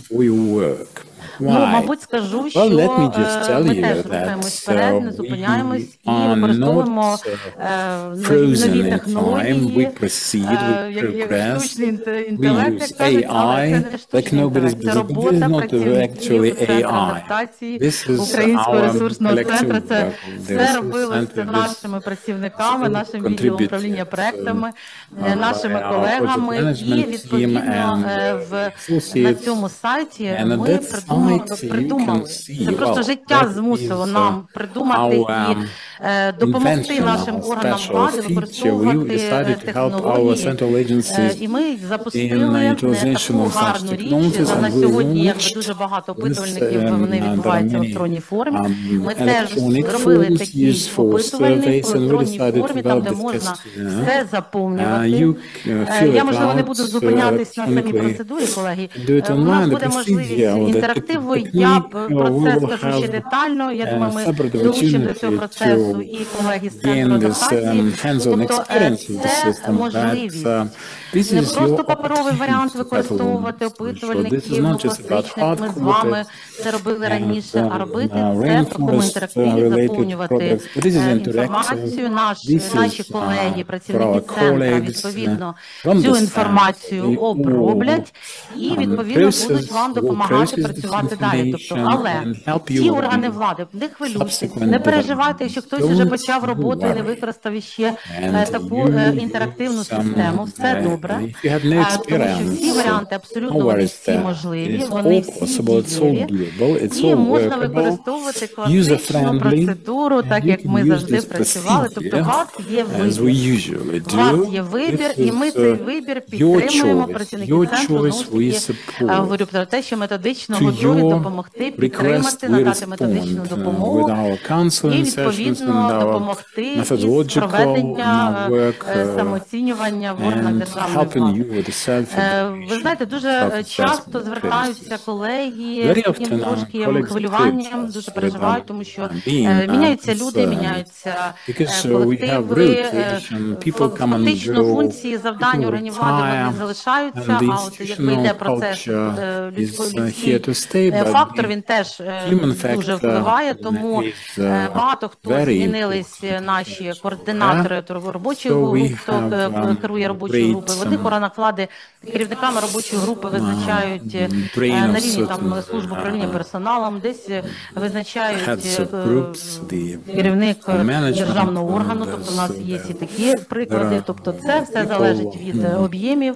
Я не буду зупинятись на таких методичних речах, але I'm not discussing now deeply the methodological matters here, but you can consult our site for the wealth of information that, as we hope, will be useful. This is by way of preparation, by way of basic training. And our events, another option. Well, this option is about announcing our own events, our own action, workshops for central agencies, public administration, leads of the task forces, members of the task forces, and accordingly we, well, partially we have it done. We have developed a big materials. You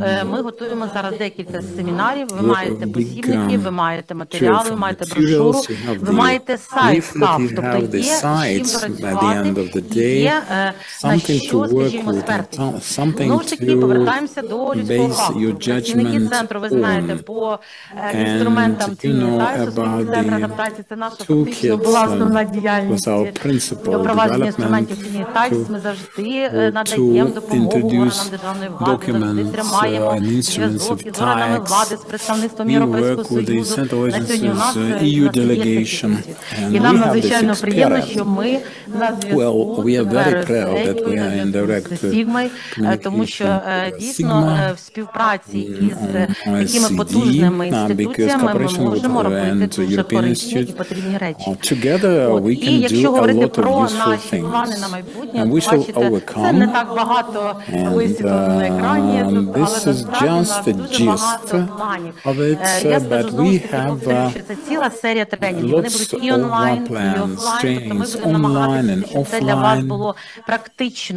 and we will try to make it practical as possible.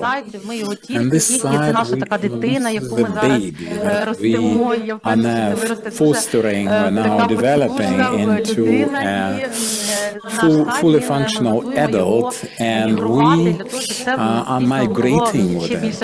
And we would like to introduce this development as a useful exercise for our public administration bodies.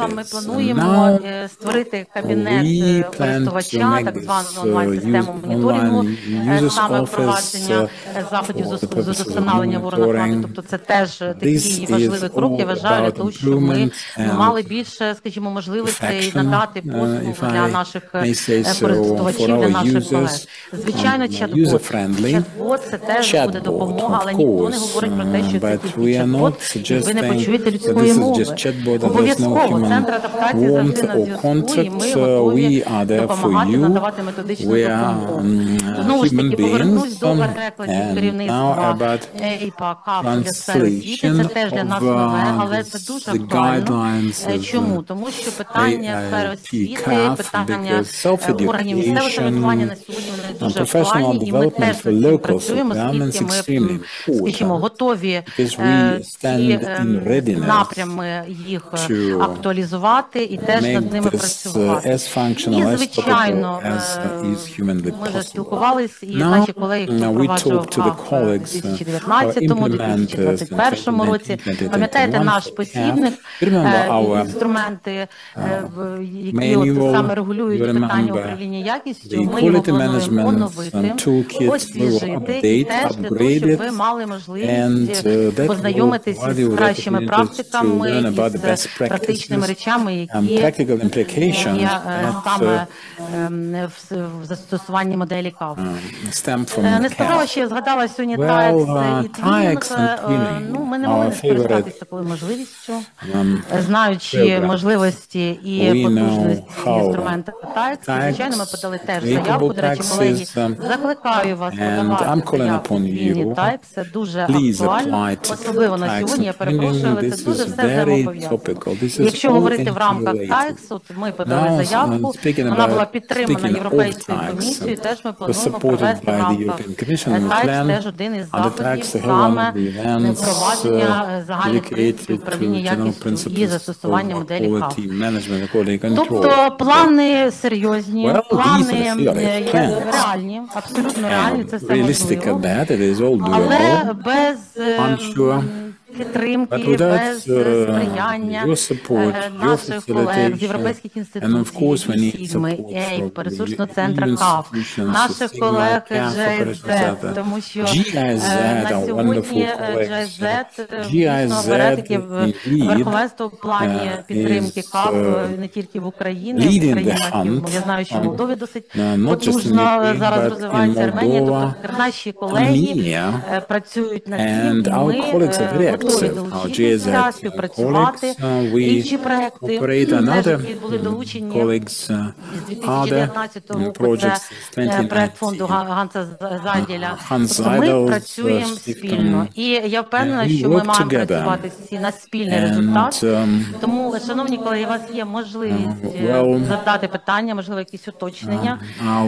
we can have some clarification. You can see how our sources operate, always there for you, by email, by Zoom, WebEx, you name it. We have this site as a venue, as an interactive medium, let's say, and please scan the QR code. That's your way to immediately go to the site, and we are ready for your questions. Well, that's the classical response. Everyone you'll have your time, take your time to think about it. I am a very agile person, so of course it's not so good for the recording, that's my fidgeting, but I'd like to be as stationary as possible. This is the practical part. Well, we have interactive roundtables. There's this potential for CAF in Ukraine. The further developments. So I'd like to invite our colleagues, Tihana, Nick, and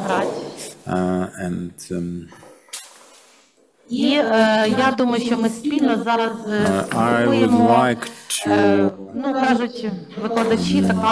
they say, the system will be exit port, so to speak. So I'm really turning it over. Yeah, okay. Here. Well, first of all, good to see that you are still there. Sitting in the front row sometimes mean not knowing who is still there. So good to see you. Secondly, wow. Big wow for the Ukrainian CAF National Center. What you have developed is just, I hope that soon you will share it on in the European National Network meeting. And we, together with Sigma and GIZ, we are so much ready to scale this up, what you have just done. This is a pleasure to witness, I have to say. And a couple of things, dear Marina, I believe in some previous lives, because Nick and I met in some previous lives, because Nick and I were commenting, it is, when you speak about CAF, you're shining. I hear a lot when I speak about CAF, I'm also shining. And also I'm also often saying, CAF and this kind of an approach is a baby to rock. And excellence is always something that is just beginning. When the moment you think, oof, I'm doing well, you know, new things are coming and therefore the need to improve. This is, if I may, together with all of you to, first of all, say a huge thanks to the whole of the CAF team in the National CAF Center. It's a privilege to work with you. And so many thanks. So maybe, Hannah, you start with the first question to the audience. Yeah?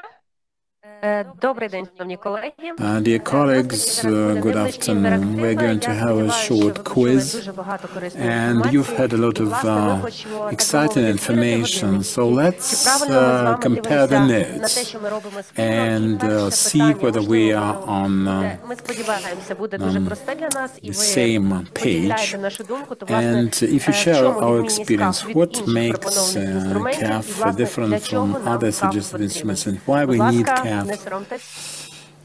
in the first place? Don't be shy.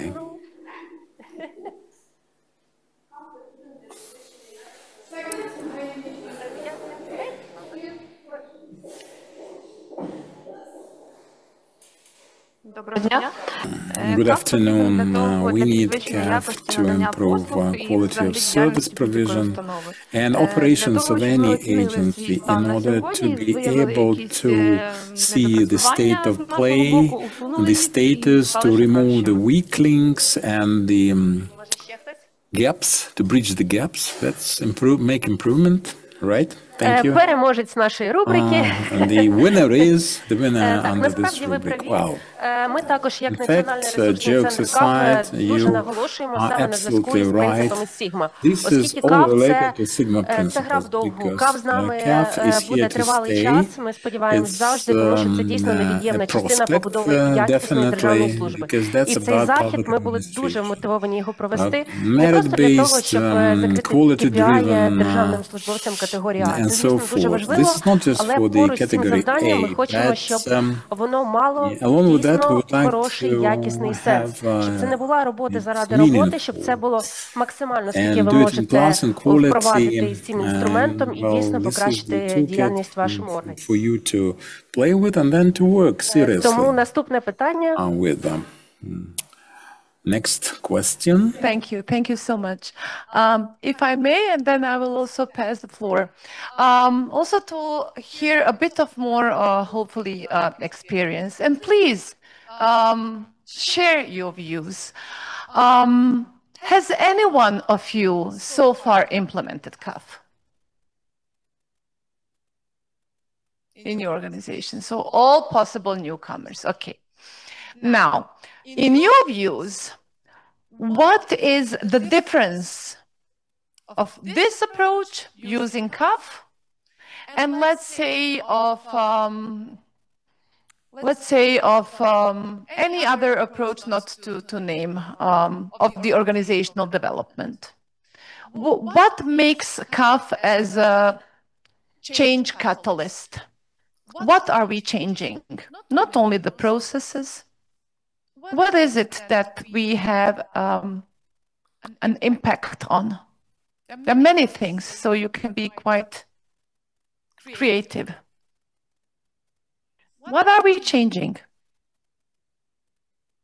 And would you dare? Would you dare to change? Would you dare to say to the management, let's do it? Yes, thank you.